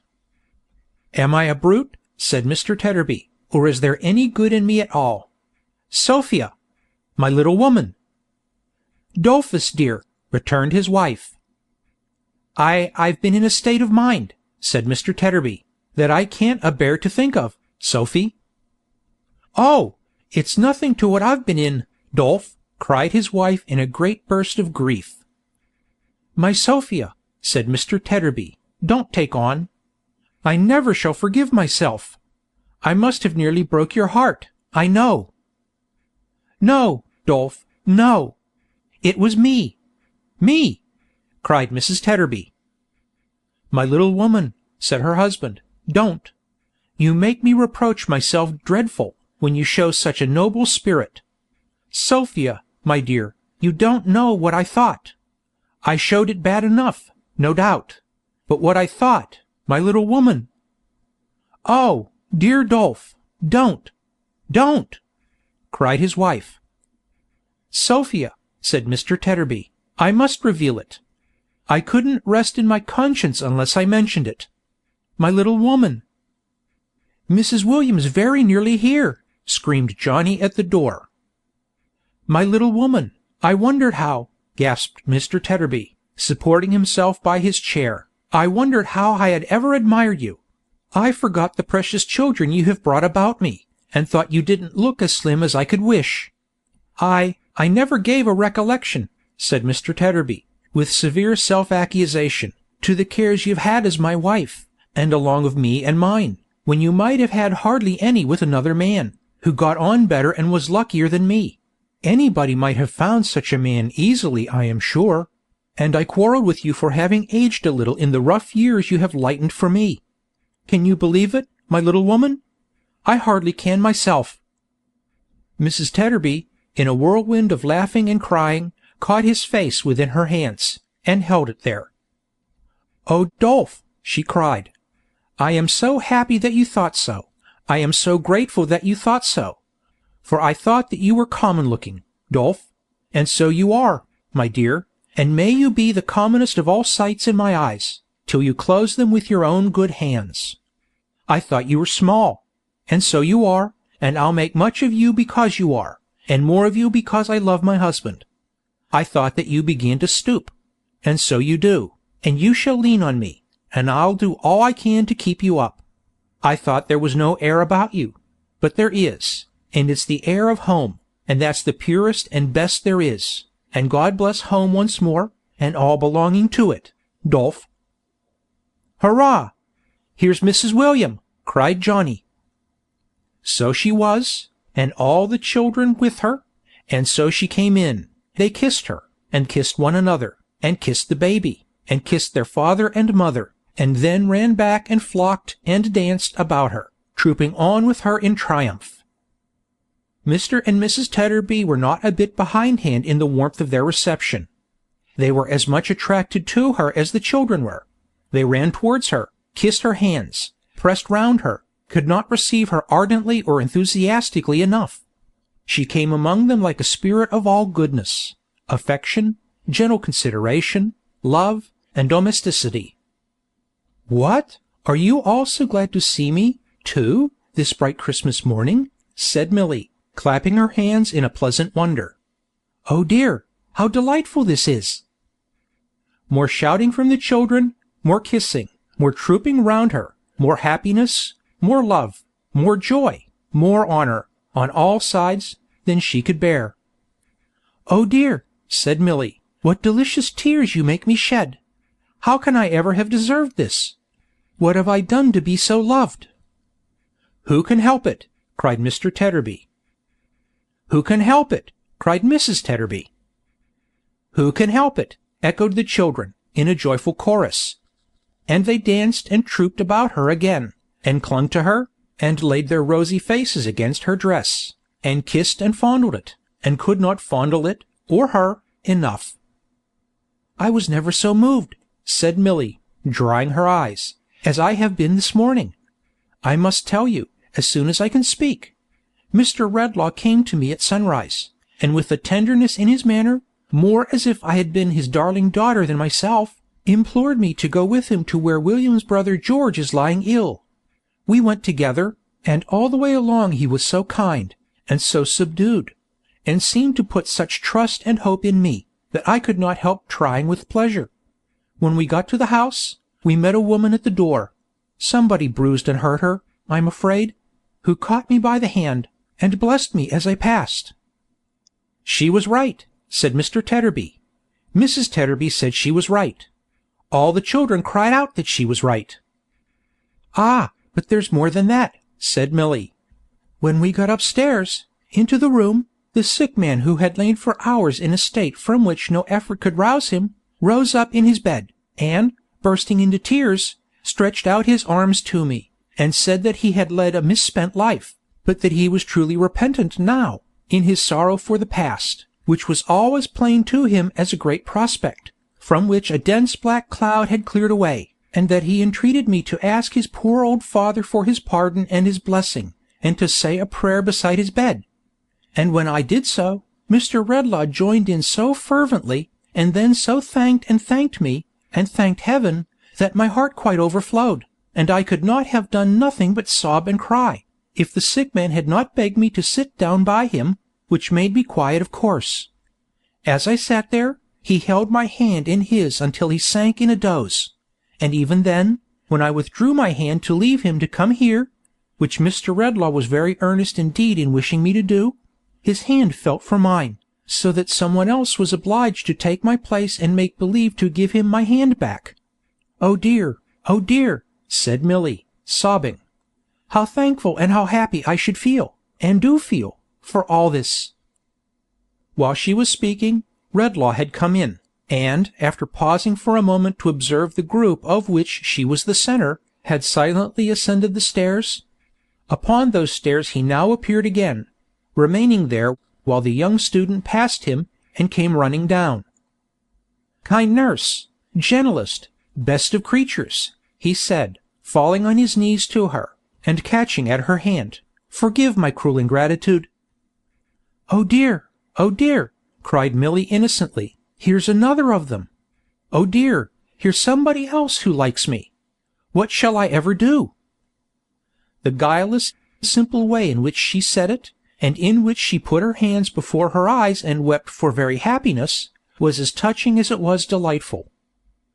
"I was not myself," he said. "I don't know what it was. It was some consequence of my disorder perhaps. I was mad. But I am so no longer. Almost as I speak I am restored. I heard the children crying out your name, and the shade passed from me at the very sound of it.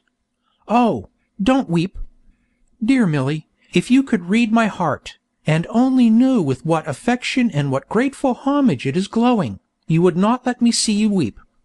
It is such a deep reproach."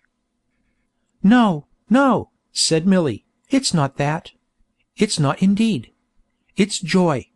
It's wonder that you should think it necessary to ask me to forgive so little, and yet it's pleasure that you do." "And will you come again, and will you finish the little curtain?" "No," said Milly, drying her eyes, and shaking her head. "You won't care for my needlework now." "Is it forgiving me to say that?" She beckoned him aside, and whispered in his ear. "There is news from your home, Mr. Edmund." "News? How?"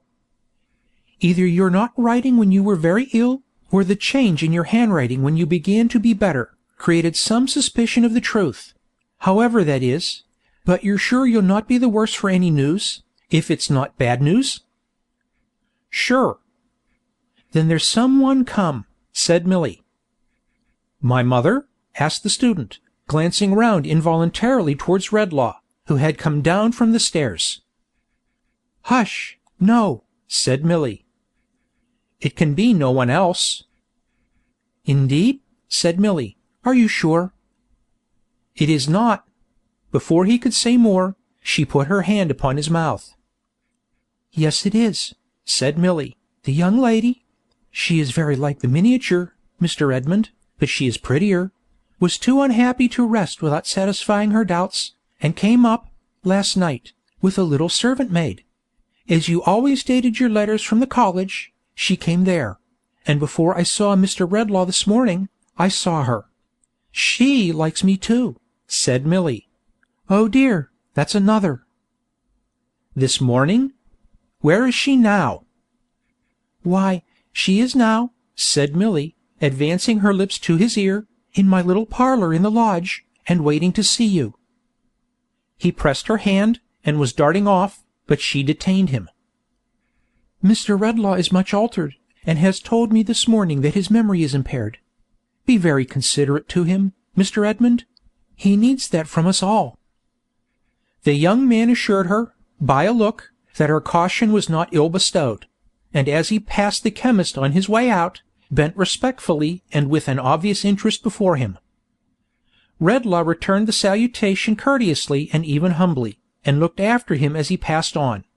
He dropped his head upon his hand, too, as trying to reawaken something he had lost. But it was gone. The abiding change that had come upon him since the influence of the music and the phantom's reappearance was, that now he truly felt how much he had lost, and could compassionate his own condition, and contrast it, clearly, with the natural state of those who were around him. In this, an interest in those who were around him was revived, and a meek, submissive sense of his calamity was bred, resembling that which sometimes obtains in age, when its mental powers are weakened, without insensibility or sullenness being added to the list of its infirmities. He was conscious that, as he redeemed, through Milly, more and more of the evil he had done, and as he was more and more with her, this change ripened itself within him. Therefore, and because of the attachment she inspired him with, but without other hope, he felt that he was quite dependent on her, and that she was his staff in his affliction.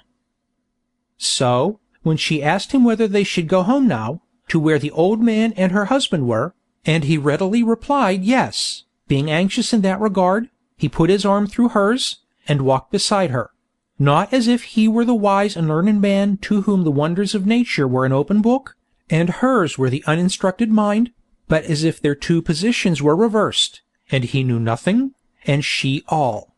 He saw the children throng about her, and caress her, as he and she went away together thus, out of the house. He heard the ringing of their laughter, and their merry voices. He saw their bright faces, clustering around him like flowers. He witnessed the renewed contentment and affection of their parents. He breathed the simple air of their poor home, restored to its tranquillity. He thought of the unwholesome blight he had shed upon it, and might, but for her, have been diffusing then. And perhaps it is no wonder that he walked submissively beside her, and drew her gentle bosom nearer to his own. When they arrived at the lodge, the old man was sitting in his chair in the chimney-corner, with his eyes fixed on the ground, and his son was leaning against the opposite side of the fireplace, looking at him. As she came in at the door, both started, and turned round towards her, and a radiant change came upon their faces. "Oh dear, dear, dear, they are all pleased to see me like the rest," cried Milly, clapping her hands in an ecstasy, and stopping short. "Here are two more." Pleased to see her? Pleasure was no word for it. She ran into her husband's arms, thrown wide open to receive her, and he would have been glad to have her there, with her head lying on his shoulder, through the short winter's day. But the old man couldn't spare her. He had arms for her too, and he locked her in them. "Why, where has my quiet mouse been all this time?" said the old man. "She has been a long while away. I find that it's impossible for me to get on without Mouse. Where's my son William? I fancy I have been dreaming, William." "That's what I say myself, father," returned his son. "I have been in an ugly sort of dream, I think. How are you, father? Are you pretty well?" "Strong and brave, my boy. returned the old man. It was quite a sight to see Mr. William shaking hands with his father, and patting him on the back, and rubbing him gently down with his hand, as if he could not possibly do enough to show an interest in him. "What a wonderful man you are, father! How are you, father? Are you really pretty hearty, though?" said William, shaking hands with him again, and patting him again, and rubbing him gently down again. "I never was fresher or stouter in my life, my boy." "What a wonderful man you are, father! But that's exactly where it is," said Mr. William, with enthusiasm. "When I think of all that my father's gone through, and all the chances and changes, and sorrows and troubles, that have happened to him in the course of his long life, and under which his head has grown grey, and years upon years have gathered on it, I feel as if we couldn't do enough to honor the old gentleman, and make his old age easy. How are you, father? Are you really pretty well, though?" Mr. William might never have left off repeating this inquiry, and shaking hands with him again, and patting him again, and rubbing him down again, if the old man had not espied the chemist, whom until now he had not seen. "I ask your pardon, Mr. Redlaw," said Philip, "but didn't know you were here, sir, or should have made less free. It reminds me, Mr. Redlaw, seeing you here on a Christmas morning, of the time when you was a student yourself, and worked so hard that you were backwards and forwards in our library even at Christmas time. Ha ha! I'm old enough to remember that, and I remember it right well, I do, though I'm 87. It was after you left here that my poor wife died. You remember my poor wife, Mr. Redlaw?" The chemist answered yes. "Yes," said the old man. "She was a dear creature. I recollect you came here one Christmas morning with a young lady. I ask your pardon, Mr. Redlaw, but I think it was a sister you was very much attached to?" The chemist looked at him, and shook his head. "I had a sister," he said vacantly. He knew no more. "One Christmas morning," pursued the old man, "that you come here with her, and it began to snow, and my wife invited the lady to walk in, and sit by the fire that is always a-burning on Christmas Day in what used to be, before our 10 poor gentlemen commuted, our great dinner-hall. I was there, and I recollect, as I was stirring up the blaze for the young lady to warm her pretty feet by, she read the scroll out loud, that is underneath that picture. Lord, keep my memory green. She and my poor wife fell a-talking about it, and it's a strange thing to think of, now, that they both said, both being so unlike to die, that it was a good prayer, and that it was one they would put up very earnestly, if they were called away young, with reference to those who were dearest to them. My brother, says the young lady. My husband, says my poor wife. Lord, keep his memory of me green, and do not let me be forgotten.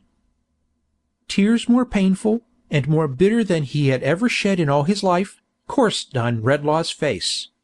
Philip, fully occupied in recalling his story, had not observed him until now, nor Milly's anxiety that he should not proceed.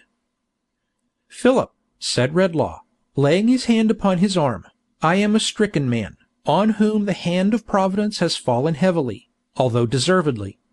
You speak to me, my friend, of what I cannot follow. My memory is gone. Merciful power! Cried the old man. I have lost my memory of sorrow, wrong, and trouble, said the chemist, and with that I have lost all man would remember. To see old Philip's pity for him, to see him wheel his own great chair for him to rest in, and to look down upon him with a solemn sense of his bereavement, was to know, in some degree, how precious to old age such recollections are. The boy came running in, and ran to Milly. Here's the man, he said, in the other room. I don't want him. What man does he mean? Asked Mr. William. Hush, said Milly. Obedient to a sign from her, he and his old father softly withdrew. As they went out, unnoticed, Redlaw beckoned to the boy to come to him. I like the woman best, he answered, holding to her skirts. "You are right," said Redlaw, with a faint smile. "But you needn't fear to come to me. I am gentler than I was. Of all the world, to you, poor child." The boy still held back at first, but yielding little by little to her urging, he consented to approach, and even to sit down at his feet. As Redlaw laid his hand upon the shoulder of the child, looking on him with compassion and a fellow-feeling, he put out his other hand to Milly. She stooped down on that side of him, so that she could look into his face, and after silence, said, "Mr. Redlaw, may I speak to you?" "Yes," he answered, fixing his eyes upon her. "Your voice and music are the same to me." "May I ask you something?" "What you will." "Do you remember what I said, when I knocked at your door last night? About one who was your friend once, and who stood on the verge of destruction?"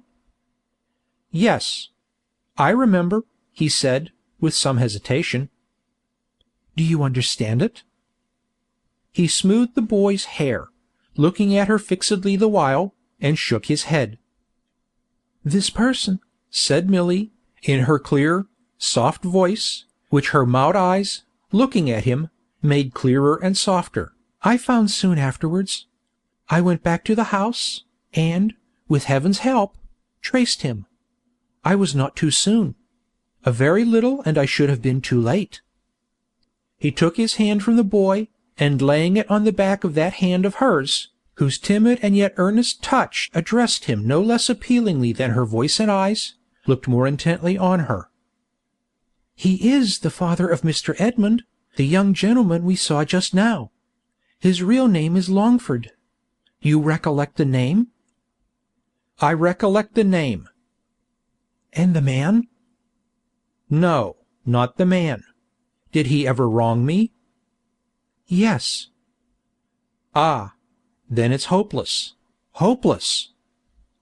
He shook his head, and softly beat upon the hand he held, as though mutely asking her commiseration. "I did not go to Mr. Edmund last night," said Milly. "You will listen to me just the same as if you did remember all?" "To every syllable you say." "Both, because I did not know, then, that this really was his father, and because I was fearful of the effect of such intelligence upon him, after his illness, if it should be.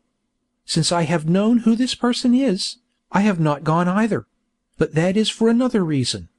He has long been separated from his wife and son, has been a stranger to his home almost from his son's infancy, I learned from him, and has abandoned and deserted what he should have held most dear.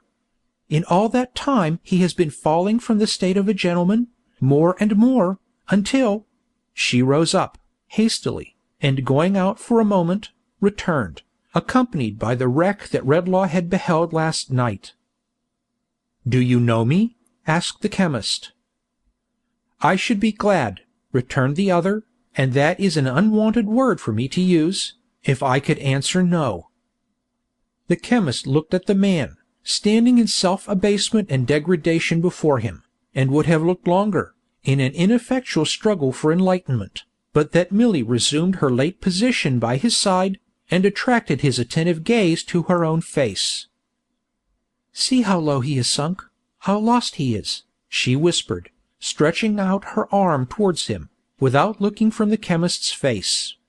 "If you could remember all that is connected with him, do you not think it would move your pity to reflect that one you ever loved, do not let us mind how long ago, or in what belief that he has forfeited, should come to this?" "I hope it would," he answered. "I believe it would." His eyes wandered to the figure standing near the door, but came back speedily to her, on whom he gazed intently, as if he strove to learn some lesson from every tone of her voice, and every beam of her eyes. "I have no learning, and you have much," said Milly. "I am not used to think, and you are always thinking. May I tell you why it seems to me a good thing for us, to remember wrong that has been done us?" "Yes." "That we may forgive it." "Pardon me, great heaven," said Redlaw, lifting up his eyes, for having thrown away thine own high attribute." "And if," said Milly, "if your memory should one day be restored, as we hope and pray it may be, would it not be a blessing to you to recall at once a wrong and its forgiveness?" He looked at the figure by the door, and fastened his attentive eyes on her again. A ray of clearer light appeared to him to shine into his mind, from her bright face. "He cannot go to his abandoned home. He does not seek to go there. He knows that he could only carry shame and trouble to those he has so cruelly neglected, and that the best reparation he can make them now is to avoid them. A very little money carefully bestowed would remove him to some distant place, where he might live and do no wrong, and make such atonement as is left within his power for the wrong he has done. To the unfortunate lady who is his wife, and to his son, this would be the best and kindest boon that their best friend could give them, one too that they need never know of, and to him, shattered in reputation, mind, and body, it might be salvation." He took her head between her hands, and kissed it, and said, "It shall be done. I trust to you to do it for me, now and secretly, and to tell him that I would forgive him, if I were so happy as to know for what." As she rose, and turned her beaming face towards the fallen man, implying that her mediation had been successful, he advanced a step, and without raising his eyes, addressed himself to Redlaw. "You are so generous," he said, "you ever were, that you will try to banish your rising sense of retribution in the spectacle that is before you. I do not try to banish it from myself, Redlaw. If you can, believe me." The chemist entreated Milly, by a gesture, to come nearer to him, and, as he listened, looked in her face, as if to find in it the clue to what he heard. "I am too decayed a wretch to make professions. I recollect my own career too well to array any such before you. But from the day on which I made my first step downward, in dealing falsely by you, I have gone down with a certain, steady, doomed progression. That, I say." Redlaw, keeping her close at his side, turned his face towards the speaker, and there was sorrow in it. Something like mournful recognition too. "I might have been another man, my life might have been another life, if I had avoided that first fatal step. I don't know that it would have been. I claim nothing for the possibility. Your sister is at rest, and better than she could have been with me, if I had continued even what you thought me, even what I once supposed myself to be." Redlaw made a hasty motion with his hand, as if he would have put that subject on one side. "I speak," the other went on, "like a man taken from the grave. I should have made my own grave, last night, had it not been for this blessed hand." "Oh dear, he likes me too," sobbed Milly, under her breath. "That's another." "I could not have put myself in your way, last night, even for bread. But, today, my recollection of what has been is so strongly stirred, and is presented to me, I don't know how, so vividly, that I have dared to come at her suggestion, and to take your bounty, and to thank you for it, and to beg you, Redlaw, in your dying hour, to be as merciful to me in your thoughts, as you are in your deeds." He turned towards the door, and stopped a moment on his way forth. "I hope my son may interest you, for his mother's sake. I hope he may deserve to do so. Unless my life should be preserved a long time, and I should know that I have not misused your aid, I shall never look upon him more." Going out, he raised his eyes to Redlaw for the first time. Redlaw, whose steadfast gaze was fixed upon him, dreamily held out his hand. He returned and touched it, little more, with both his own, and bending down his head, went slowly out. In the few moments that elapsed, while Milly silently took him to the gate, the chemist dropped into his chair, and covered his face with his hands. Seeing him thus, when she came back, accompanied by her husband and his father, who were both greatly concerned for him, she avoided disturbing him, or permitting him to be disturbed, and kneeled down near the chair to put some warm clothing on the boy. "That's exactly where it is." That's what I always say, father," exclaimed her admiring husband. "There's a motherly feeling in Mrs. William's breast that must and will have went." "Aye, aye," said the old man. "You're right. My son William's right. It happens all for the best, Milly dear, no doubt," said Mr. William, tenderly, "that we have no children of our own. And yet I sometimes wish you had one to love and cherish. Our little dead child that you built such hopes upon, and that never breathed the breath of life, it has made you quiet-like, Milly." "I am very happy in the recollection of it, William dear," she answered. "I think of it every day." "I was afraid you thought of it a good deal." "Don't say afraid. It is a comfort to me. It speaks to me in so many ways. The innocent thing that never lived on earth is like an angel to me, William." "You are like an angel to father and me," said Mr. William, softly. "I know that. When I think of all those hopes I built upon it, and the many times I sat and pictured to myself the little smiling face upon my bosom that never lay there, and the sweet eyes turned up to mine that never opened to the light," said Milly, "I can feel a greater tenderness, I think, for all the disappointed hopes in which there is no harm.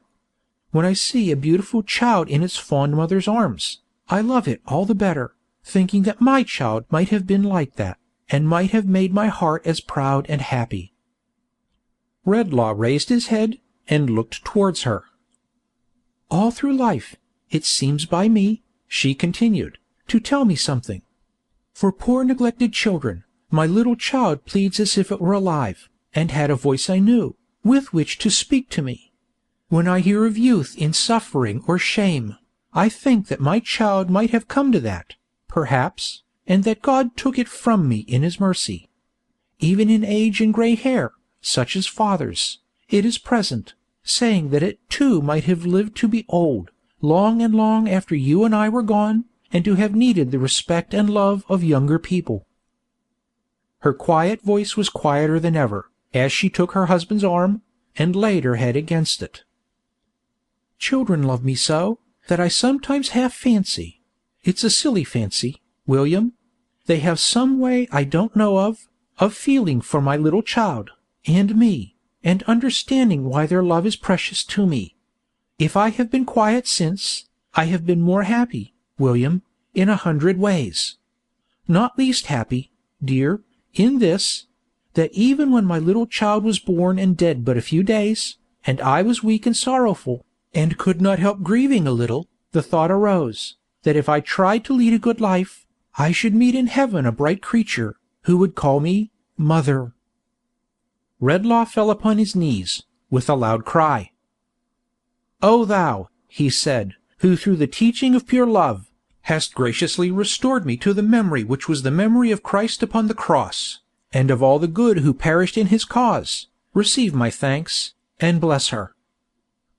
Then he folded her to his heart, and Milly, sobbing more than ever, cried, as she laughed, "He is come back to himself. He likes me very much indeed, too. Oh, dear, dear, dear me, here's another."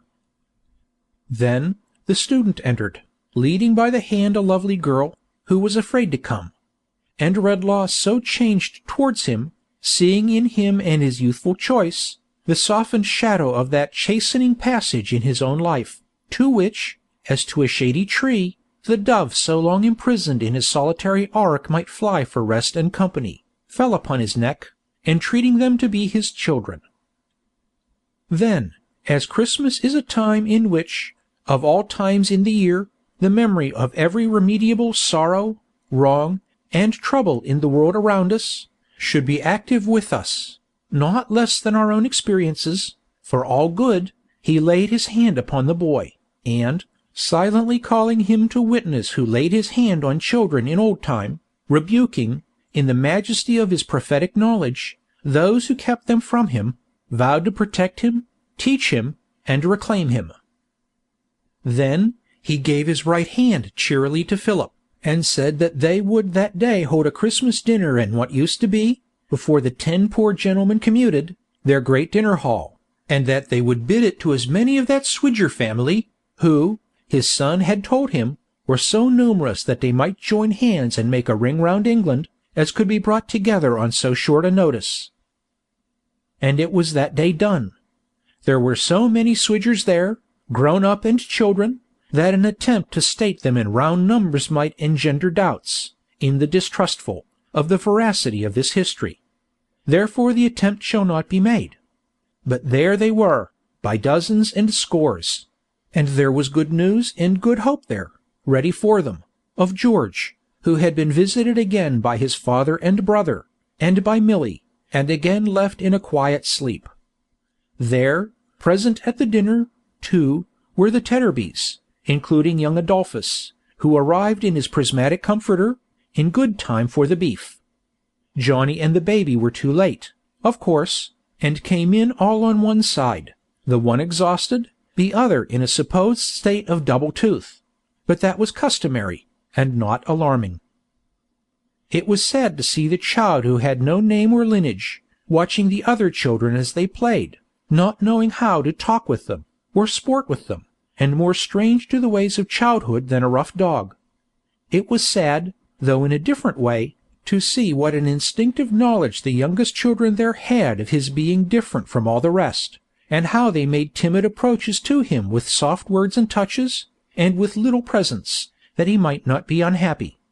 But he kept by Milly, and began to love her. That was another, as she said.